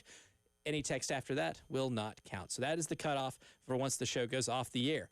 To recap last week, Jen had Duke over Illinois and the Bears over the Vikings. None of those happened. She is now at 0-4. Preston was... I know. Yeah, you can go away. Yeah. I had Nick's nothing take to his say. victory lap here. It's a simple. It was a simple, This is an acknowledgement of peace. I'm here this Of peace. Peace. No, I'm not against the Vikings. I'm really not. Just when we play them, that's all. Only when the divisional rivalry is in play. Yeah. It was a really good game. It was. I actually thought that both teams showed something in that game. That's the best division in the NFL. Like, that's the one to keep up with this year. Yep. Preston faded Chapel Bill, and he picked his beloved for this year, Atlanta Falcons, and the Falcons falconed. Correct. That was a blood initiation right there. When do you stop saying rise up? I'm in. It's just listen. It's still early. Yeah, still up. I mean, well, maybe the fall down part happens after week 9. Oh, okay. So, but as of now, he's still rising up. Mm-hmm. Team WIS took Kansas against Missouri, looked good for a quarter, and then took the Cowboys off to a great start when the Eagles' best player got kicked out of the game for spitting on Dak Prescott, but still didn't come out victorious. The only correct pick last week came from me by way of a miracle pass with 30 seconds left for Mississippi State to beat Arizona. So I am in first place with 6.5 points. We still have 3 goose eggs below me, but it's a new week. It is week 3. The order this week, it'll go Preston, myself, Team WIS, and Jen for college. And then in the NFL, it'll go Jen, Team WIS, me, and Preston. So Preston, without further ado, your college pick, sir. He's 0 for 2. He's on the grill. He's going to play a directional school. He lost to South Carolina and Vanderbilt. Oh, buddy. Give me the Monarchs. Oh, over buddy. the Hokies. ODU beats Virginia Tech. Oh, buddy. Oh, I had that one. I had that one circled because you know what else there is? There's a little bit of history there. Old Dominion has had a little bit of history of beating Virginia Tech. It wouldn't be the first time, and it certainly wouldn't be the second. Old Dominion is plus 7.5 for that game. And I think that game being plus 7.5 tells you all you need to know about what the sportsbook think of Virginia Tech in their state of their program. I think I might have clipped Nick over here. Mm-hmm. Oh, no. He just was. Okay. Just, you did. He was just right. Oh, okay. I'm just in denial that you did it. Okay. Okay. Now to me, you guys heard of Pudge? Pudge the Cat. Pudge the Cat. Bowling Green State's not their mascot, but it's the emotional support cat they've had in the locker room. Pudge is now on the field. When they went to their road game at Cincinnati last week, Pudge was in a carrier. He led the team off the bus. They gave Pudge a jersey and a helmet to wear on the sidelines. Stop it. Yeah. Pudge is on the team. Wow. Are they sharing any Uncrustables? They better. No, yeah, it's happening. They better. And I assume they are. They treat that cat really well. I'm a big fan of Pudge. They beat the hell out of their FCS opponent to start the year. They went to Cincinnati and put up 23 points and gave the Bearcats, a Big 12 team, all they could handle. Liberty is fresh off of a loss to Conference USA opponent Jacksonville State. The Conference USA is not very good. Any loss in the CUSA is not a good one, despite CUSA being the conference champions. So with that being said, Bowling Green State at home, getting 6.5 against Liberty. Give me Pudge. Give me the Falcons. I'm taking Bowling Green State. Interesting pick. The Jamie Chadwell experiment. I don't know. It started off good. Yeah. It's not starting off good so far this year. Let's see. I'm fading Jamie. The team that I think we're going to take this week, having lost Old Dominion, we're talking about a team with a new quarterback at home who's 0-2, lost to a UNLV team that I believe is mediocre. Yes. And has a New Mexico team that at one point or another was given another Power 4 school a run for their money in the opening weeks of the season. Give me New Mexico plus 15.5. The Lobos. At UCLA. I like the upset from the Lobos in Pasadena this weekend. And that would give you the lead to New Mexico again. 15.5-point underdogs. You're big game hunting, and it's very likely because UCLA is bad. They have played badly. That leads us over to Jen Jensen. Jen, your college underdog pick for this week. Well, I wouldn't get as many points if I win, but at least a win would be a win. It would get you on the board. And that's kind of where I am right now. A team that kind of starts slow against its opponent, starts off well, but then sort of trails. But I just feel like being at home this week, Tennessee gets the win over Georgia. Ooh, yes. And that is a good philosophy of mine. The home dogs often bark the loudest. Tennessee at plus 3.5 at home against Georgia. I like that pick. That one's interesting. I thought about it. I definitely had that one as maybe a backup. But Tennessee plus 3.5 against Georgia, a big game on the SEC slate. Now that takes us to the NFL, where Jen will have the first NFL pick. Boy, I tell you what, struggling a little bit on this one. Kind of want to go with the Bears again. It's like, okay, no, we're not going to take the home team or whatever, even though, again, it would give me more. There are a lot of good ones in the NFL slate, I will say. Not a lot of big point spreads. I think the biggest one is Baltimore with 11.5 against the Browns at home. But I don't think I'm touching that one. Yeah, I think I'm going to take your Saints. Oh, yeah. I mean, 49ers, 3.5. Brock Purdy not expected to play in that game. So that would leave Mac Brown. Not Mac Brown. Mac Jones. God, I wish it was Mac Brown. I wish Mac Brown would play Mac Jones. against the Saints. I wish. Oh, don't get me excited, Preston Thorne. Don't get me excited. The Mac Brown suiting up. Y'all asking me to play quarterback? I'll do it. I'll do it. Saints plus 3.5 against the 49ers. That takes us to Team WIS. This isn't a big splasher, but with what the Indianapolis Colts did to the Miami Dolphins last week, like the fact that this is only a 1.5-point spread and they're the underdog is, I think, insane. So I think Team WIS is going with the Colts at Denver, hosting Denver at that. The home dogs barking the loudest. Danny Dimes has made a believer with our friends over at WIS. Plus 1.5. A potential to get, 17 points during the week. It's still a pretty good slate right there. We're up against it. Again, you can send in your picks, 803-404-6200 to the Firehouse Subs text line. Up until 9 o'clock, you pick one college game, one NFL game, the point spread based on ESPN Bet, and the team must win outright for you to get the points. Preston and I will make our picks to round out the early game underdog challenge. Coming back.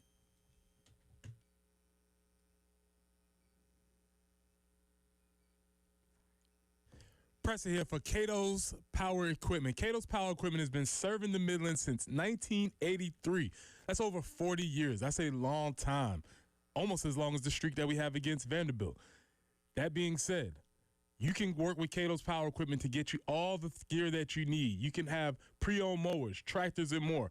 So if you're ready to invest in something new, the friendly team is there to make the process easy, help you choose the right equipment, find financing options, and keep your gear running strong with experts, service, and parts. Whether you're a weekend warrior or a seasoned landscaping pro, Cato's has got you covered. With a huge selection of new and pre-owned mowers, powerful tractors, and all the gear that you need. So swing by Cato's Power Equipment today or call them at 803-254-3711. That's 803-254-3711.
One of the biggest barriers to physical therapy can sometimes just be the logistics, the travel to get there, right? Because if you are recovering from surgery or if you're managing a chronic condition, sometimes it can be hard to get yourself to where you need to be, and coordinating travel can be really difficult too because we all have really busy lives. That's where Vertex PT Specialist comes in and offers you something that others don't, and that's skilled physical therapy delivered right to your door, because Vertex PT Specialist Outpatient Home Health Team brings that one-on-one clinic-level care straight to your residence, serving Lexington and Richland counties. Again, doesn't matter if you're recovering from surgery, managing a chronic condition, or if you just need the convenience of home-based care for your physical therapy, they've got you covered. 803-973-0100. If you need physical therapy and prefer staying home, they're there for you. Let Vertex PT Specialists bring recovery to you.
Already have some texts coming in for the early game underdog challenge. Appreciate you guys so far. If you have not heard from me, I will respond after the show just to let you know that your picks are locked in. 803-404-6100 on the Firehouse Subs text line. Myself and Preston left to pick. Here is a rundown of what we have so far. In college, Preston's taking Old Dominion plus 7.5 at Virginia Tech. I'm taking my boy Pudge in Bowling Green State at plus 6.5 against Liberty. Team WIS rolling with New Mexico plus 15.5 at UCLA. Jen taking the Vols in Tennessee at plus 3.5 against Georgia. And the Saints to start the NFL plus 3.5 against the 49ers. And then Team WIS taking the Colts plus 1.5 against the Broncos. Now this is where it gets really interesting, because I have a couple of games here that I've got my eye on, and I think there are a couple of 3.5 pointers, but I think I'm going to go with tonight's game. I'm going to go with the Commanders at the Packers. Look, I think the Packers are maybe one of the 2 or 3 best teams in the NFC.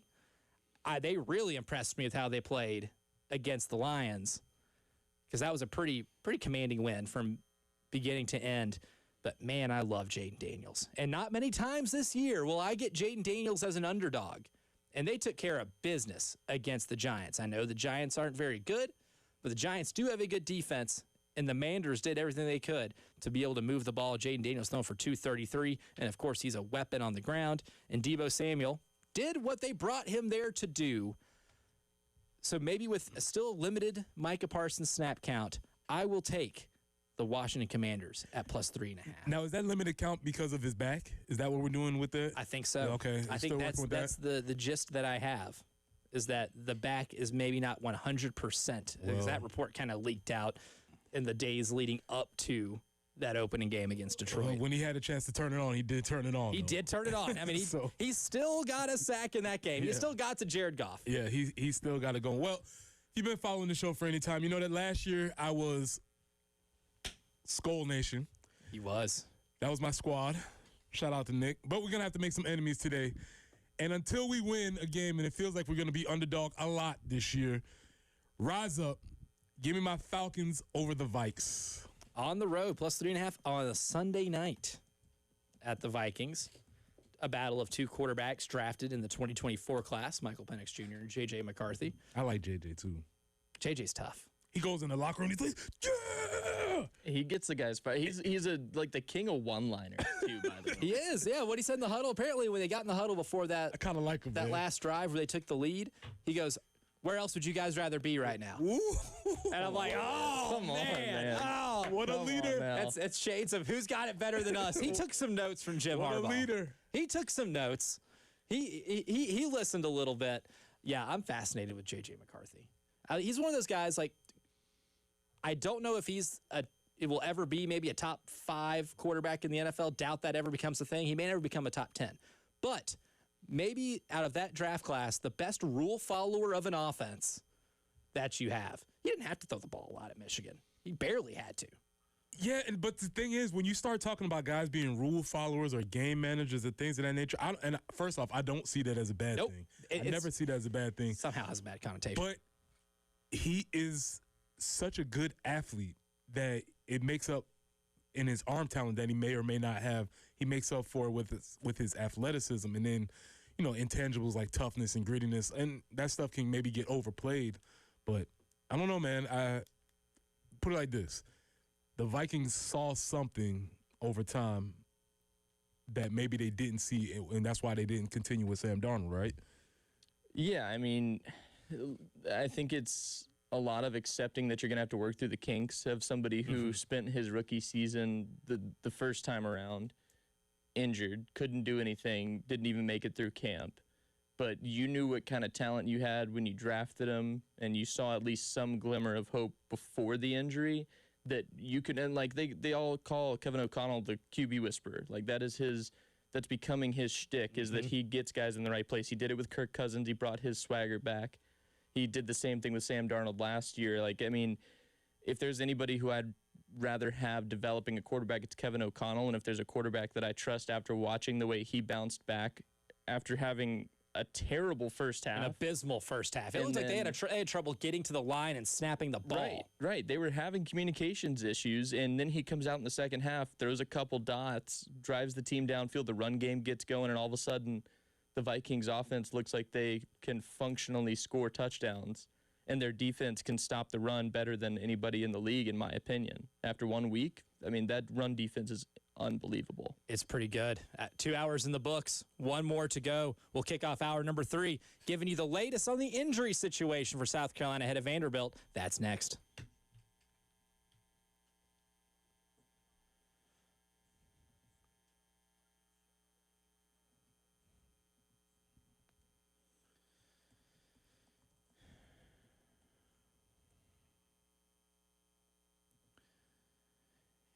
You would say maybe a leak in your home would count as your home being on the injury report, right? And it's not something you want to be on the injury report, but I'm here to tell you right now that if you do have a leak and that roof's not holding up, you should probably let Midstate Roofing take a peek, because for nearly 30 years, they have been the proven leader in the roofing and waterproofing industry, and they've been providing proper advice, service, and results. Like football's a game of results. So is, when it comes to your roof, yeah, that's a game of results too, because you need to keep your business or your home operating, dry and running as long as possible. They design and install bonded systems with a protective guarantee to keep that operation dry and running long into the future.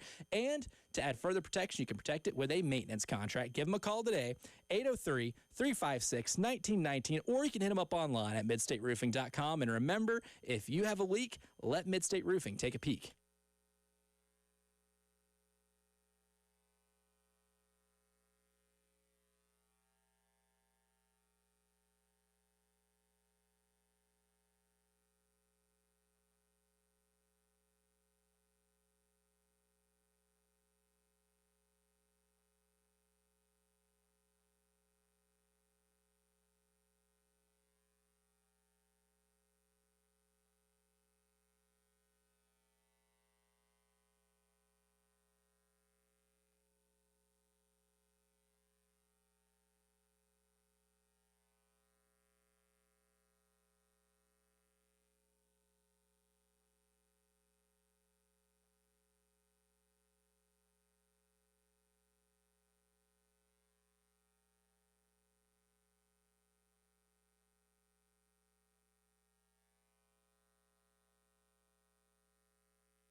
Slow traffic I-20 eastbound between exit 61 and 65. So between Highway 378 and Broad River Road, a little bit of slowdown there traffic-wise. And as far as the forecast is concerned, going to be pretty consistent for several days. 85 today, 86 tomorrow, 85 on Saturday. Lots of sunshine most days. Few clouds mixed in today, but game day looks great. Again, 85 with an overnight low of 60. Currently 63 on 107.5 The Game.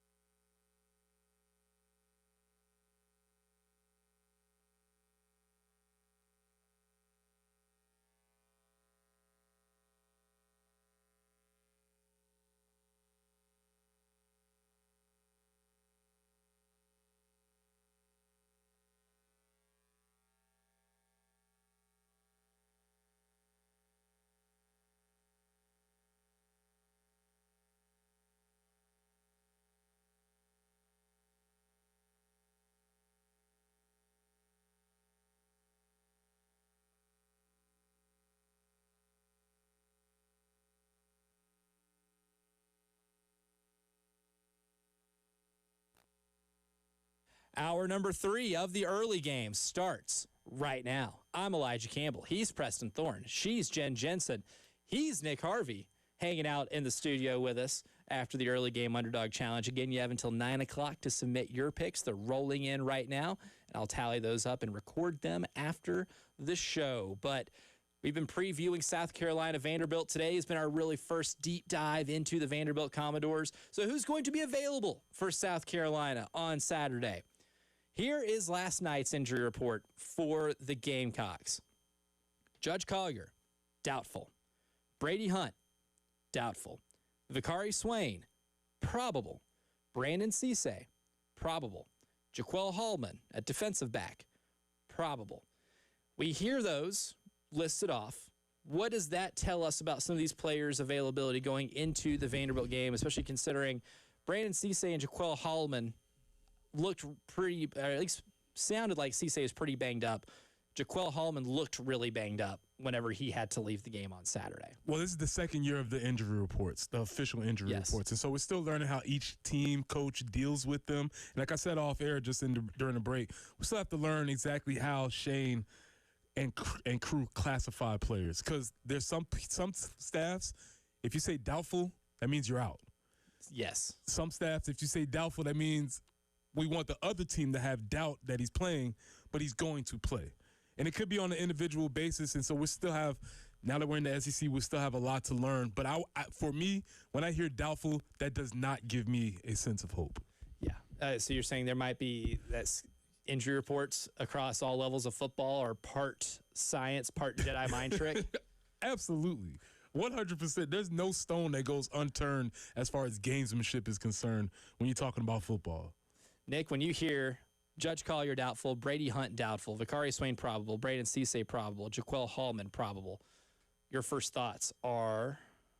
You got two guys that probably aren't going to play on Saturday, and the rest of them are hopefully going to get through warm-ups and feel good enough to go.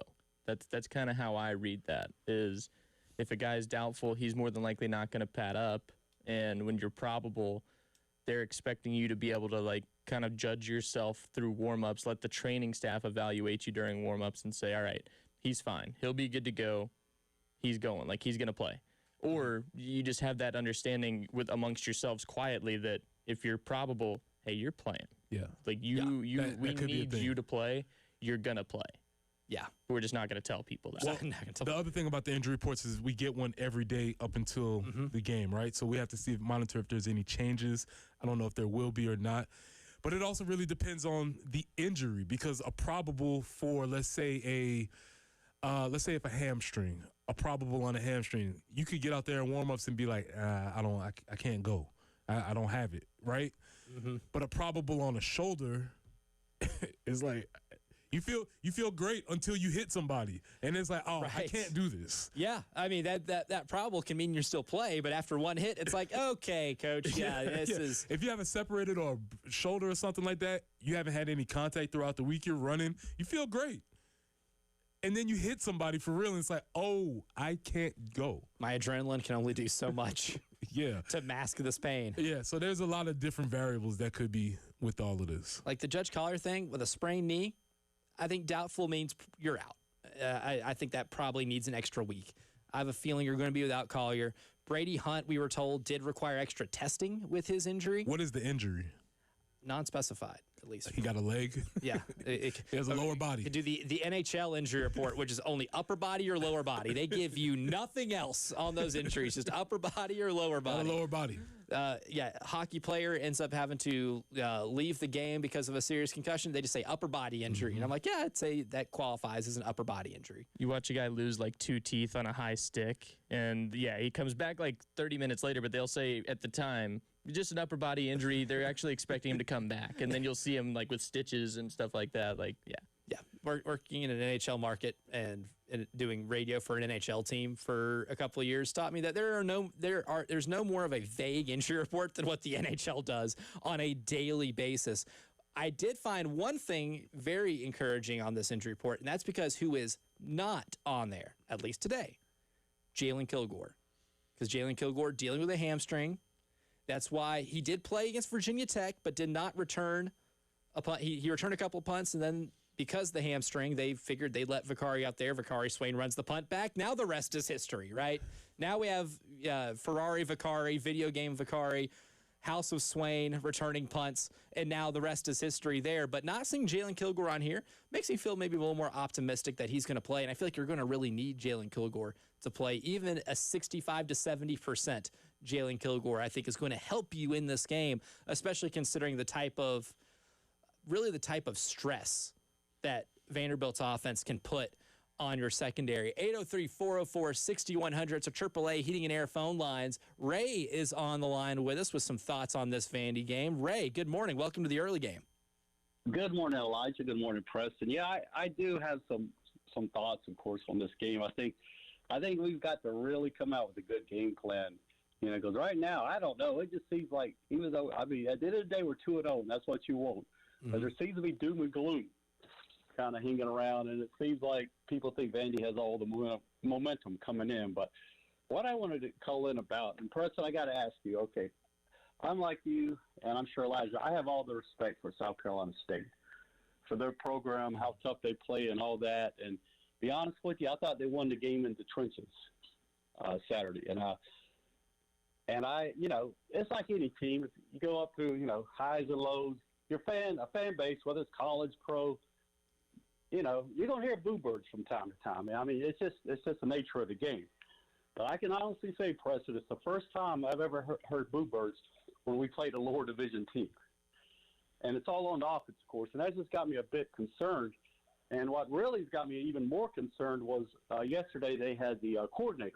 And I really like how Shane does that. They had the coordinators go in front of the media yesterday. And a member of the media corps asked Mike Shula, was it true that Lenore's came to him and basically said, listen, Coach, these plays ain't working.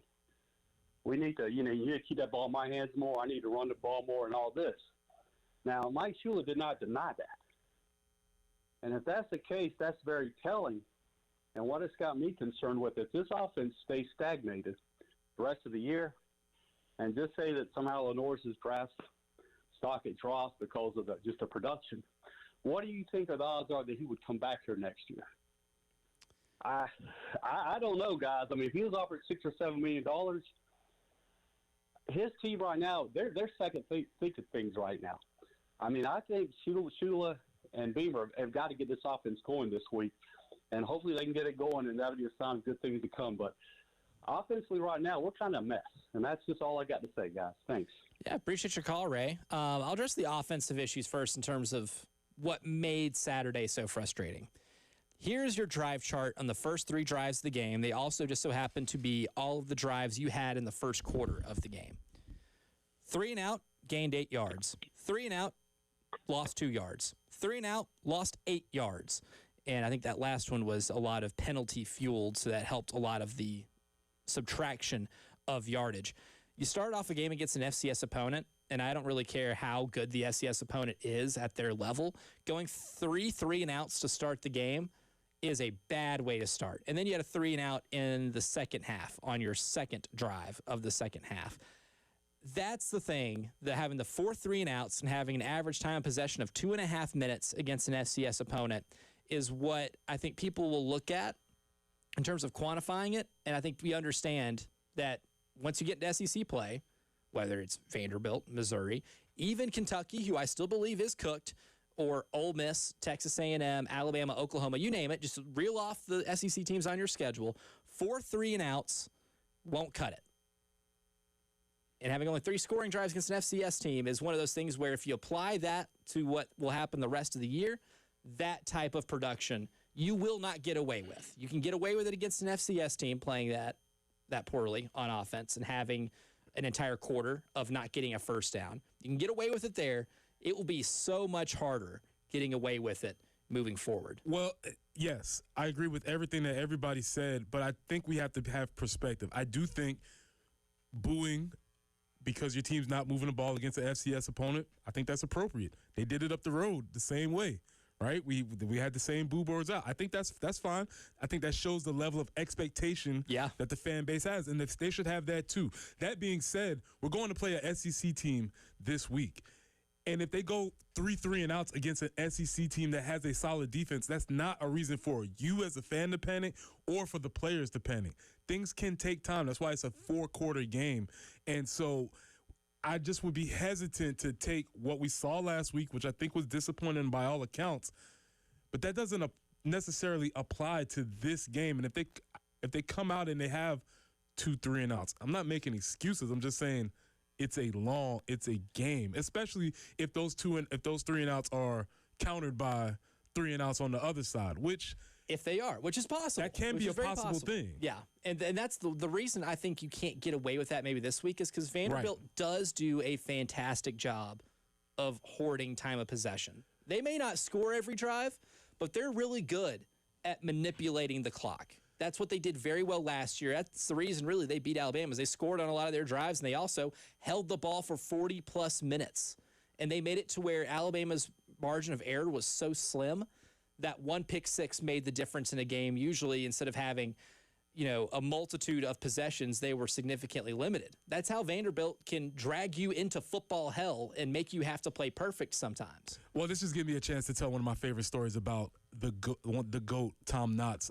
We were coaching against Dutch Fork in a Thursday night JV game, and apparently one of the players did not live up to the standard, and TK, I think he's the GOAT, called the player out and said, "Hey, 47! Hey, 47! 47!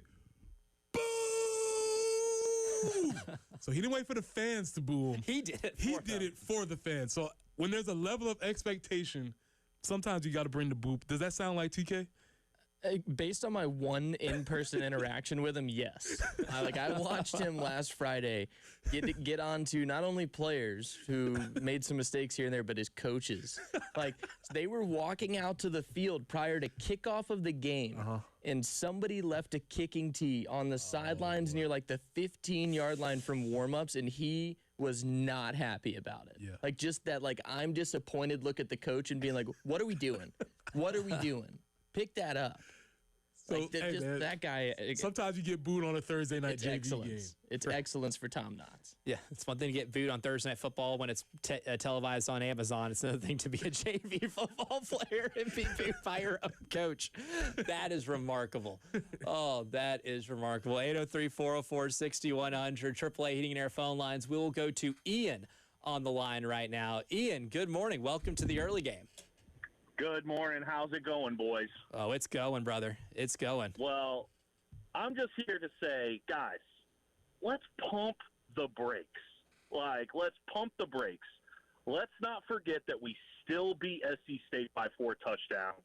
Did everybody that's talking about the offensive production, did we just get amnesia about our opening drive against Virginia Tech? That was one of the most perfect opening drives I've ever seen out of Carolina football. We're not going to show a lot. We had a weather delay. We started our football game at 9:30. That's a long day for anybody. Of course your team's going to come out flat. Of course things like that are going to happen. And, guys, yes, this is a good Vanderbilt. Yes, this is a different Vanderbilt. But this Carolina team is different. The problem that we have in Carolina are these mindsets that we have like this. We see one bad game, and it's like, oh, same old Gamecocks. Then it's like, no, Beamer is going to have those boys ready. We've got some stuff to tighten up on the offensive line, but we got shown last year that these teams, this Beamer Carolina, is different. And to be completely honest, am I a touch worried? Do I think that we're going to blow out Vanderbilt? No. But am I worried that we're going to lose this game? Absolutely not. Right. We want to focus on all of these negatives, but it's SC State. Of course we're going to run inside zone. Of course we're not going to show these amazing offensive looks. We're not going to open up the playbook. That's no disrespect to SC State, but that's just how it goes. So I'm just saying, guys, pump the brakes. I don't care about Diego Pavia, Chronicles of Narnia, Cox by 90. Oh, I love the energy there. I like it. I love the energy. I like it. We'll address that call. Yeah, we'll address some of the points there because he's got some people fired up. I love it. That was Ian on the AAA Heating and Air phone lines. We'll address more of what Ian had to say coming up next here on the early game.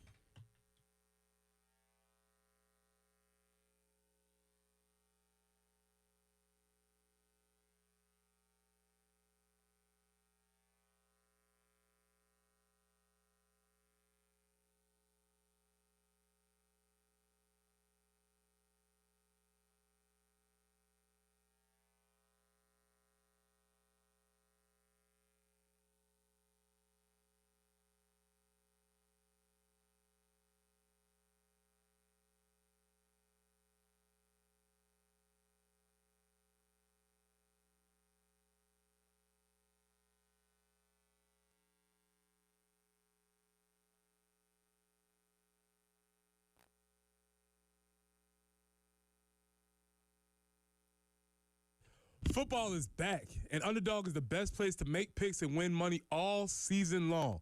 Playing on Underdog is easy. Just pick whether your favorite players will go higher or lower on stats like touchdowns, receiving yards, interceptions, and more.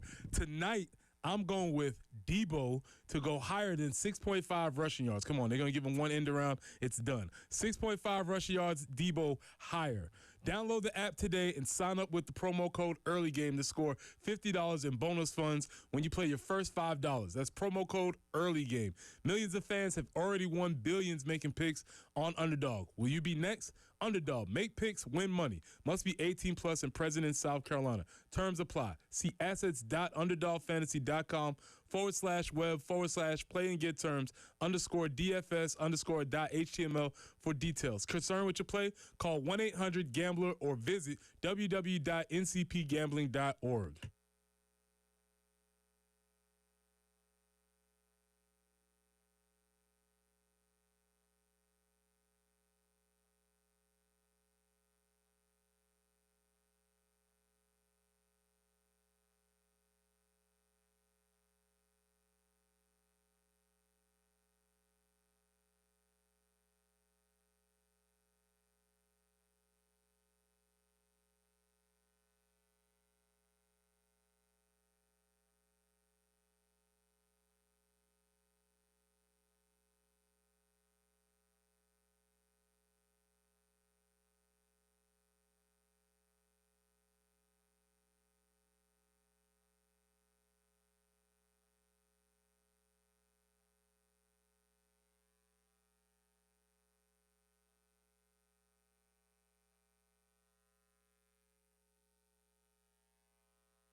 Reported some slow traffic, I-20 eastbound between Highway 378 and Broad River Road. Outside of that, things moving along okay.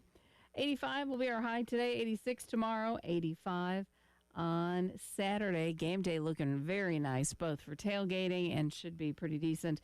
Not really looking for the rain like we had last week, so we welcome that as well. But it should be a great night overall for Gamecock football. 62 currently on 107.5 The Game.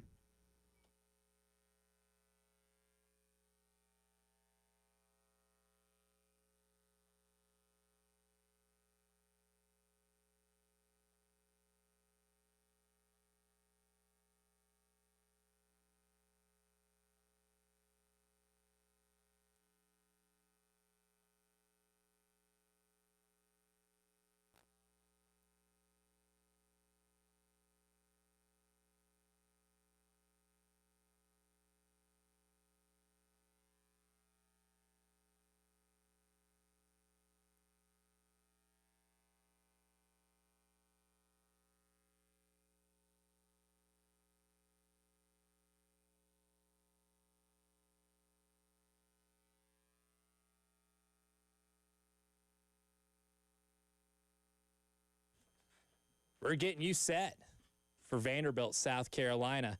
Ian called in on the AAA Heating and Air phone lines. And I love the optimism. I do. And he kind of posed the point, did we have amnesia after what happened on that first drive of the Virginia Tech game? Because, to Ian's point, that opening drive of the season was methodical. It was everything that you want in this offense. Tight ends making plays after the catch.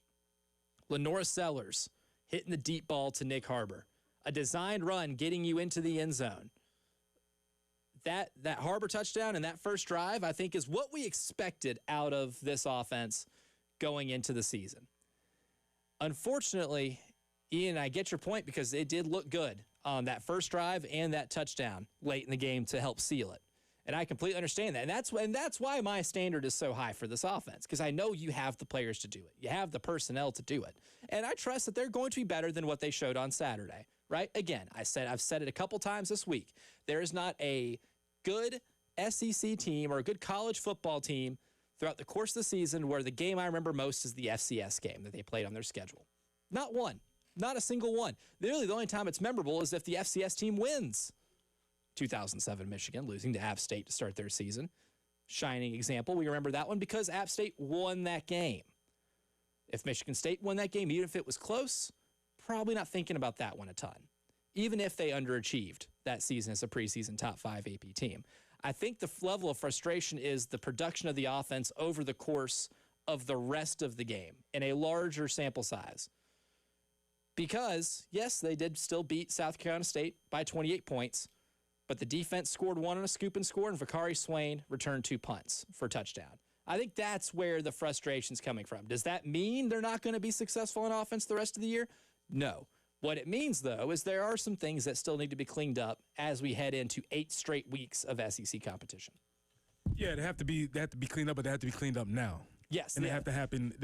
As the season goes on, things will change, things will evolve, things will get better. But this is the first time where they are playing a opponent where you can't afford to just go to sleep put your offense in sleep mode for 2 quarters. And that's not even saying that Vanderbilt is an offensive juggernaut, because I think Clark Lee would be very happy to play this game 17-14. Oh, yeah. A limited possession game. Yeah. 20 to 14 or something like that. Stuff. They would love that. So, and I'm not sure who we are, and I guess why I'm not sure who we are is because I'm not sure what our offensive identity is quite yet. So this seems like 2 teams that are, as Clark Lee said, sort of mirror images of each other as far as what and how they want to play the game. But you cannot afford to just take 2 quarters off and then just magically reappear. Well, I think something, and this was said 2 days ago by an offensive lineman who's played in both games so far this season, like communication issues on the offense, I think are something that like you have to see significant improvement this week. Like having that issue at a neutral site, okay, it's the first week of the season, you can live with that. Like there's a lot of noise going on both ways throughout the duration of that game. You were home last week against an SC State team that did travel well, by the way. It's a short drive, right? But they traveled well and they were loud. I mean, I was there, I was sitting right across from them as far as in the stadium goes, and you could hear them, no doubt, but you should never have those types of communication issues on your home field. And if that is an issue this week, it's going to be an issue in the outcome of the game. Mm-hmm. Certainly. I mean, that's all there is to it. And then you also had another in-state team who opened the season with Vanderbilt. And their head coach goes and says that Diego Pavia is for real. Their defense is underrated. They're a team that will get in a fight with you, and they're as advertised. And you hear that, and obviously it comes from somebody who's like building a program from the ground up down in the Low Country, but it's still somebody with head coaching experience who's telling you, hey, like don't mess around and get punched in the mouth. Yeah, I think the underrated part of that was that Vanderbilt's defense is good because they're tricky to play. They may not have the best athletes of other defenses in the SEC. Like, I don't think, linebacker Langston Patterson is anywhere near as good as a linebacker as someone like Deontay Lawson at Alabama, right? You don't have those NFL caliber dudes. But what you have is a group of guys that are really good at disguising what they do. And when Virginia Tech went, a quarter and a half in the second half of the game without breaking past 0 total yards in the half, is because Virginia Tech's offensive line couldn't pick up blitzes. They got duped for an entire half. right? In the first half, really, Virginia Tech kept the pocket clean. I thought Virginia Tech's offensive line kept that pocket clean pretty well in that first half and allowed Kyron Drones to do what he does, and that's how they scored 20 first-half offensive points. In the second half, Vanderbilt got blitz happy because they realized they can trick them, right? They were bringing in guys off the edge, blitzing corners. They were loading up the line of scrimmage, then dropping a few back and having a blitz come from somewhere else. Virginia Tech had a really hard time picking up where the blitz was coming from, and that's how in the second half they seemed lost. And they especially did so on 3rd and 9, 3rd and 8. There were a lot of 3rd and longs for Virginia Tech in that second half, and then Vanderbilt would come with some heavy pressure. And that's kind of what changed the entire tenor of that game. And so you hear this all the time. Okay, when they get in 3rd and longs, they can pull out all the exotic blitzes. So what does that mean as an offense? Stay out of 3rd and longs. How do you do that? Run the ball or short passes. Convert effectively. Be effective early in possessions. Those are all the things that have to happen. And to be honest, the jury's still out whether or not they can do that consistently. We will see it. And that's why this game, the more I talk about it, this game is exciting, man. Yeah. Because it's gonna be a brawl, an all knockdown, drag out brawl between two teams who have a lot at stake as far as, because what I keep hearing is Vandy's saying this is not the same old Vandy. And what Ian just said, and I agree, is we have to get in our minds this is not the same old Carolina either. Yeah, absolutely. We're in a new stratosphere here, and we have to approach things as if we are. And I think that's the overriding narrative of the game. Yeah, it certainly is.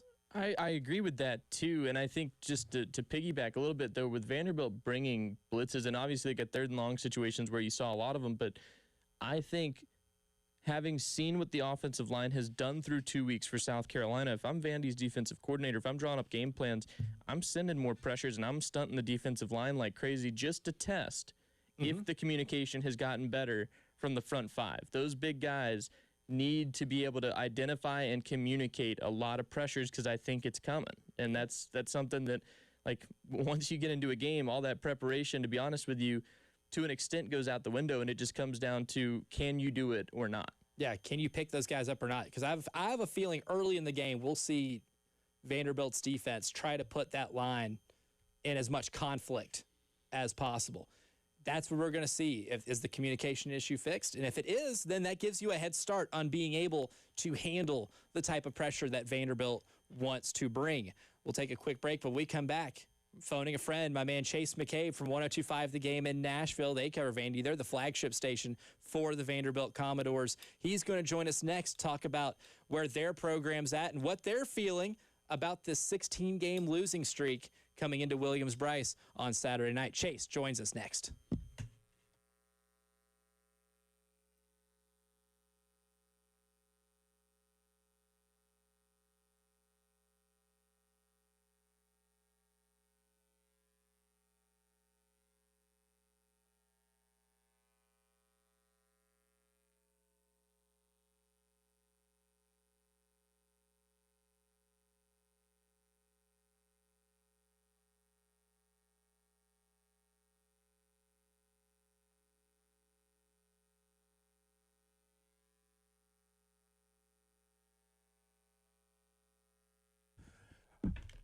Football is here, and Underdog Fantasy is the best place to find games for you to play. You can figure out things that you can do by either playing higher or lower on your teams.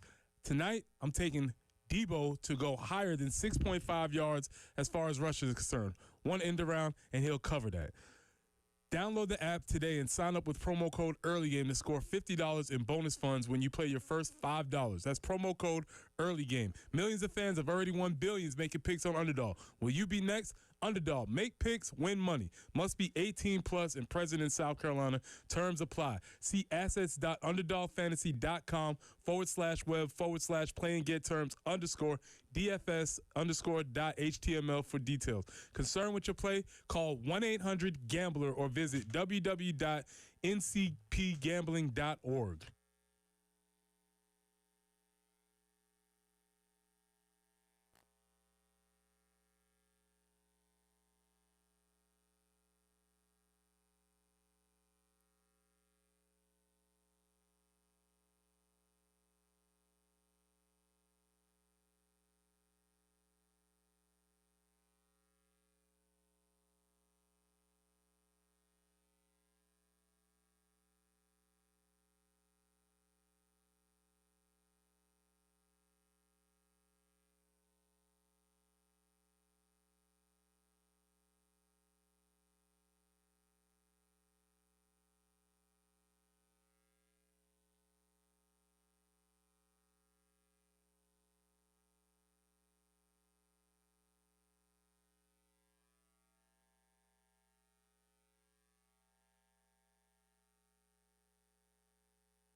From the Wetzel's Automotive Traffic Studios, I'm Elijah Campbell with some slow traffic to report to you.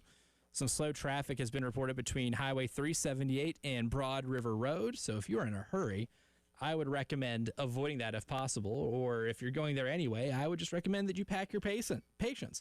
In terms of weather, today, a little cloudy and sunny, high of 85. Tomorrow will be sunny with a high of 86. And then Saturday, on game day, sunny with a high of 85 leading into South Carolina and Vanderbilt.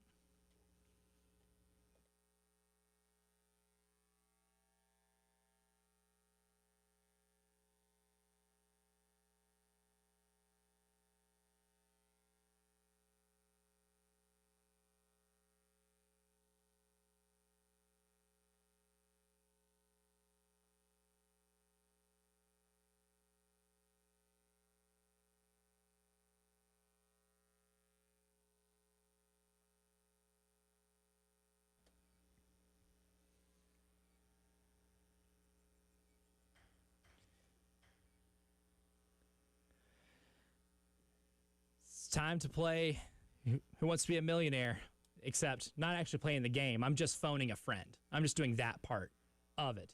Because my man Chase McCabe from 102.5 The Game over in Nashville joins us right now to give us another Vandy perspective going into this big game on Saturday night.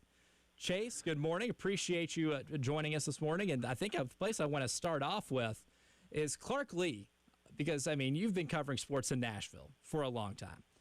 You've seen what is required to win at Vanderbilt, which is a lot. So for Clark Lee to come in, have a couple of years he did to start his tenure, and then be able to get 7 wins last year, isn't the akin of winning 10 wins in a season almost anywhere else. But what do you see from Clark Lee that he's done to make this a different Vanderbilt program this year?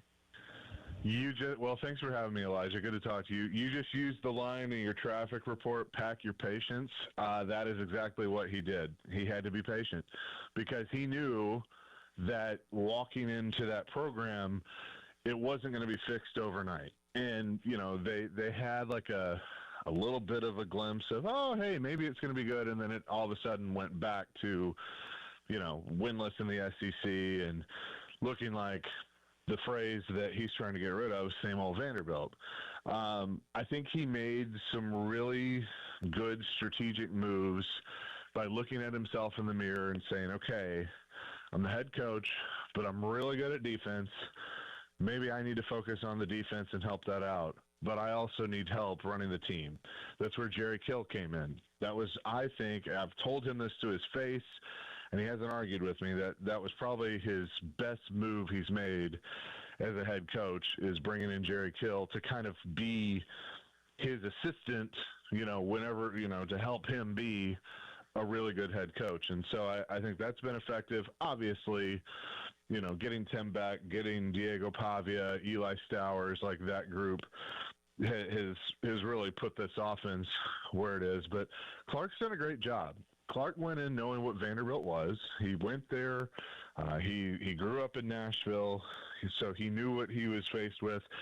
And he's gotten something that a lot of previous head coaches haven't gotten, and that is backing from not just the athletic director, but the chancellor and everybody involved in the university. There has been a buy-in to athletics and what needs to happen with athletics.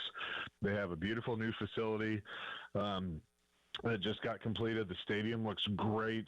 I mean, it finally got work and had needed it forever. So I think it was all those things, but Clark has done a tremendous job getting his guys to buy into what they're doing there on West End. And watching that Virginia Tech game on Saturday, Chase, I think my biggest takeaway was that in the second half, they really brought a ton of defensive pressure. And I think that's really what flustered Kyron Drones and that Virginia Tech offense. I just don't think they were able to pick up a lot of the blitzes and the things that Vanderbilt does defensively. You mentioned Clark Lee being a defensive-minded coach. That's where his background's from, being in D.C. at Notre Dame before coming to Vanderbilt. But what about this defense might be different than last season?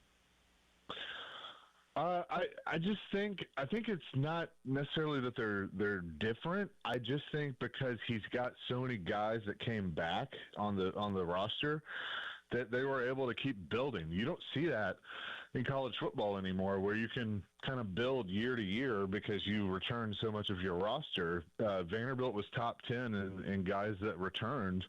And so I think they were able to kind of continue some of the philosophy. Now, he's not calling plays on defense this year, which was his ultimate goal. That's what he wanted to do, so he could really focus on being the head coach. But you're right. Like, it was funny. We were in Madison, Wisconsin with MTSU, and we were flying back. And as the plane was taking off, it was halftime, and it's like, man, they kind of came out flat. What's going on here?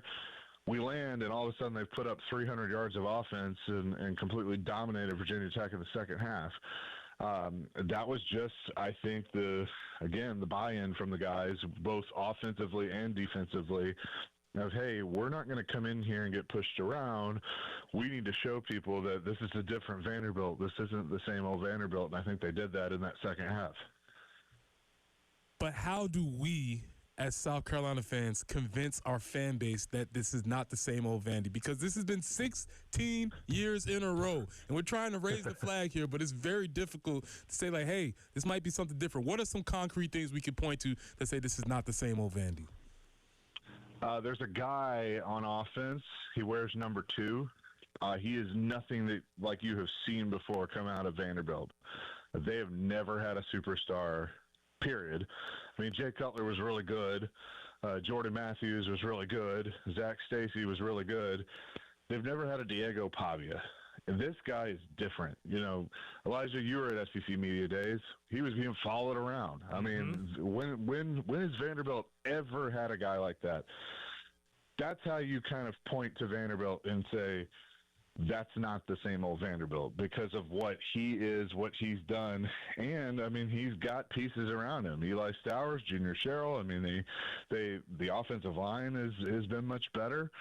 So I think for a lot of people, though, they just have to see it. Like, I can sit here and tell you, like, hey, this is a different mindset. And there's still, even with me, a little bit of that doubt of, like, well, you know, they could go into Columbia and lay an egg, and you know, then they become the same old Vanderbilt again. It's a lot of prove it with them, but I think that's what they like. That's what Clark likes. Clark, you know, I've said that to Clark both publicly and privately, and he's like, that's it. That's exactly what we want. Like, we love that people are not there yet because we can show you that, hey, this is a different team. We have a different mindset, and they're doing it to this point. Now, the Charleston Southern Buccaneers rolled into Nashville for week 1, and Gabe Giardini, the head coach, just this past week got asked by somebody during his media availability, if you had anything to say to Shane Beamer, you know, what would you say about this Vanderbilt team? And one of the things that he said was they're not only a tough team to play, but they play to Clark Lee's mentality, and they're, quote, not afraid to get in a fight with you.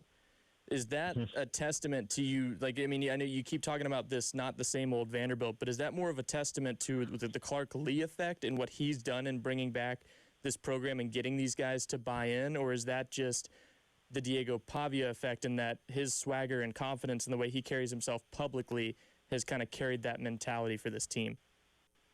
I think it's a little bit – that's a great question, by the way. I think it's a little bit of both.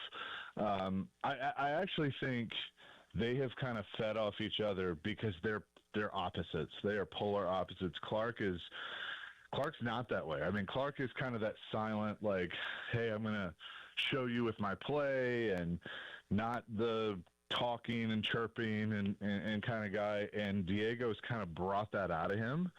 And therefore, I think both of them have brought some of that out of the team. Because, yeah, you don't want to get into a fight with them. I mean, Pavi is the kind of guy, like, you push him, he's going to push back.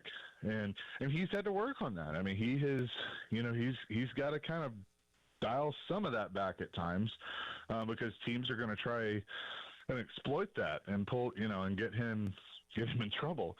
But, yeah, I kind of think it's a little bit of both because I think you've seen Clark's personality show itself because Diego has helped him kind of harness that. So it's been fun to see because Clark's a great guy. He's fun to talk to, but he was always very head coach, and he's kind of gotten out of that a little bit this year and last year, and I think Jerry Kills helped that. I think Diego's helped that, and having a team that just loves to play football and loves to play for him, I think, has pulled some of that out of him as well. At Chase on Game to follow him on Twitter. That is Chase McCabe from 102.5 The Game, my former boss. Can't get me in trouble anymore. But Chase, appreciate you joining me as always, man. Good talking to you, and I look forward to keeping in touch with you down the road. Yeah, thanks, guys. This is going to be a really fun game. I mean, I think, maybe Georgia, Tennessee is the game of the weekend, but I think this one is going to be really, really good. Absolutely. I think we definitely feel the same way here, keeping tabs on that one too. But I think this one's going to be probably the most underrated game on the slate. Chase, appreciate you, my man. Thanks, guys. Appreciate it. Good stuff. That is at Chase on Game on Twitter. Coming up next, we will give you our winners for today's show. But a winner on every show is a company that helps you out whenever you step on your carpets and they're gummy and matted down. Those are two words that you don't want associated with your rugs or your carpets, because I know for myself, my carpet's got to be soft and fluffy. And with Zero Res, the name that derives from zero residue obviously insinuates that you will have a lasting clean. So that is why I, Elijah Campbell, work with Zero Res. Their patented cleaning process uses no harsh chemicals, so it's a cleaning that's safe for your family and your pets. And, of course, you get the results of having a clean carpet. And this month, the more you clean, the more you can save. Because for 3 rooms, you can get them for $119, 4 rooms for $144, and 5 rooms for just $169. Save up to $30 and schedule a Zero Res today, and do so by scheduling online at ZeroResColumbia.com. Zero Res, spell it backwards or forwards, it's the right way to clean.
Preston Thorne here for the men's clinic. Listen, are you feeling a little bit dragging? Is your fatigue setting in? You can call Dr. Dan Boatnight, a respected local physician, and he will get to the bottom of it. This isn't some faceless online program. Dr. Boatnight tailors your treatment program based on your labs and symptoms. At the men's clinic, you'll find a non-threatening, comfortable environment open to hearing your concerns. And I know many of you guys don't want to go out there to the doctor, but Dr. Boatnight will take care of it for you. Your initial consultation is free, and here's the best part. They'll check your T level, and you'll have nothing to lose and everything to gain. So don't wait. Call them at 803-875-MENS. That's 803-875-MENS. Or you can find them online at mensclinicsc.com.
Winners.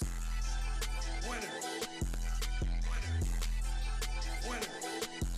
We want winners.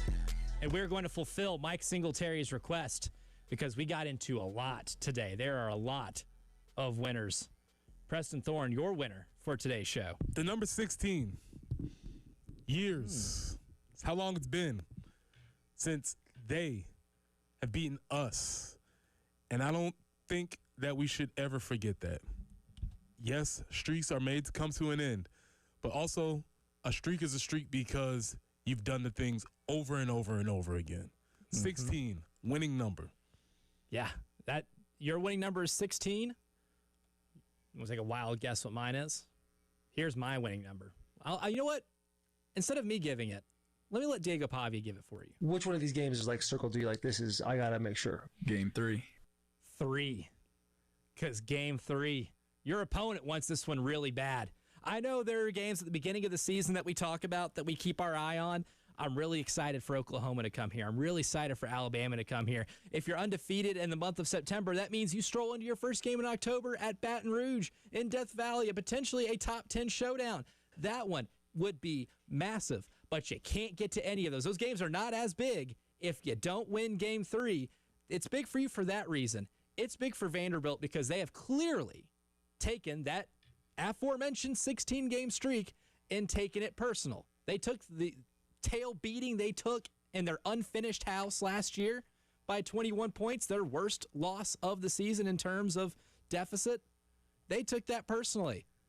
If there's any doubt in this game that they're going to come in here and be ready to play, it should all be erased. My winning number is 6 because I was 6 years old the last time South Carolina lost to Vanderbilt, and I don't remember that. And I'm giving a whole lot of credit to my birth year and the age that I was the last time it happened for not putting that evil on me. And not remembering the last time that it actually happened. You were alive for it. You just do not remember it. Yeah. Let's keep the theme. Let's keep this rolling. For that, I'm going to give a winner to Zeb Nolan, who came in at the end of the Vanderbilt game in 2022 to give us a 21-20 victory on the last, wasn't the last play, but the last, at the end of the game, connection from Zeb Nolan to Xavier Leggett back at the end zone. The streak continued. We couldn't be talking about this streak unless it was a heroic effort from Colonel Zeb Nolan. Great memory of this rivalry. That was maybe the closest it's been in these 16 years to it being snapped. That was when it was in its most jeopardy, was probably that 2021 season. I like that one a lot. That was a really good game. Another winner for this show, speaking of this streak, and we'll keep it there, he's a winner by losing, James Franklin. Because James Franklin is without a doubt the greatest head coach in the history of Vanderbilt. He won 9 games in a season at Vanderbilt. That's like winning 13 games in a 12-game regular season anywhere else, right? If we're doing the sliding scale thing. And guess what James Franklin never did? He never beat South Carolina. Never did. He had no problem beating Tennessee, which is their biggest game every year. He had no problem taking Derek Dooley and shoving him into a locker. But he couldn't do that to South Carolina. James Franklin winless against the Gamecocks as a part of that streak. So by proxy, does that mean that South Carolina is better than Penn State? That's all I'm getting from it. That's what I heard. That's all I'm taking, and I'm going to run with that narrative until we play. All we have to do is win a couple more games, get ranked get into the top 10, and it will obviously have a better chance to beat James Franklin because he can't win a big game anyway. And then if you get into a top 5, it's all but a certainty. It's a lock. The math is mathin'. Yes. Lock. That is how history works. That is how math works. So, yeah, I like our chances against Penn State if we get into the top 5 at that given point in time, given James Franklin's history against South Carolina and against teams in the top 5. You're all winners for listening to today's show. We will go full bore tomorrow on the breakdown of this game to get you ready for South Carolina season opener. The Extra Point, Tyler Head and Jack Veltri. That's next.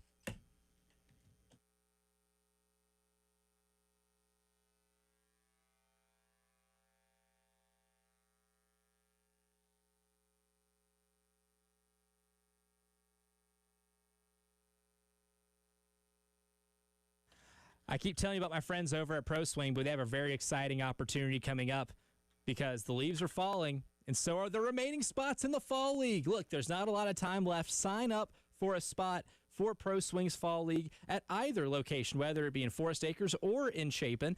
League booking is $35 online. The first week of the league will kick off September 29th through October 3rd. 12 weeks of league play at either location, anytime, or dedicated league nights. Advanced booking required per week. There's flighted play for a level playing field. And don't wait, registration closes soon, and we don't want you to be left out this fall. I definitely don't want you to miss out on this. If you have any questions, give them a call, 803-528-1617, or you can register online. We are also closing the finalizing details of this year's Fall Golf League. A lot of exciting stuff. It closes in 14 days, so don't wait. Sign up for Pro Swings Golf League.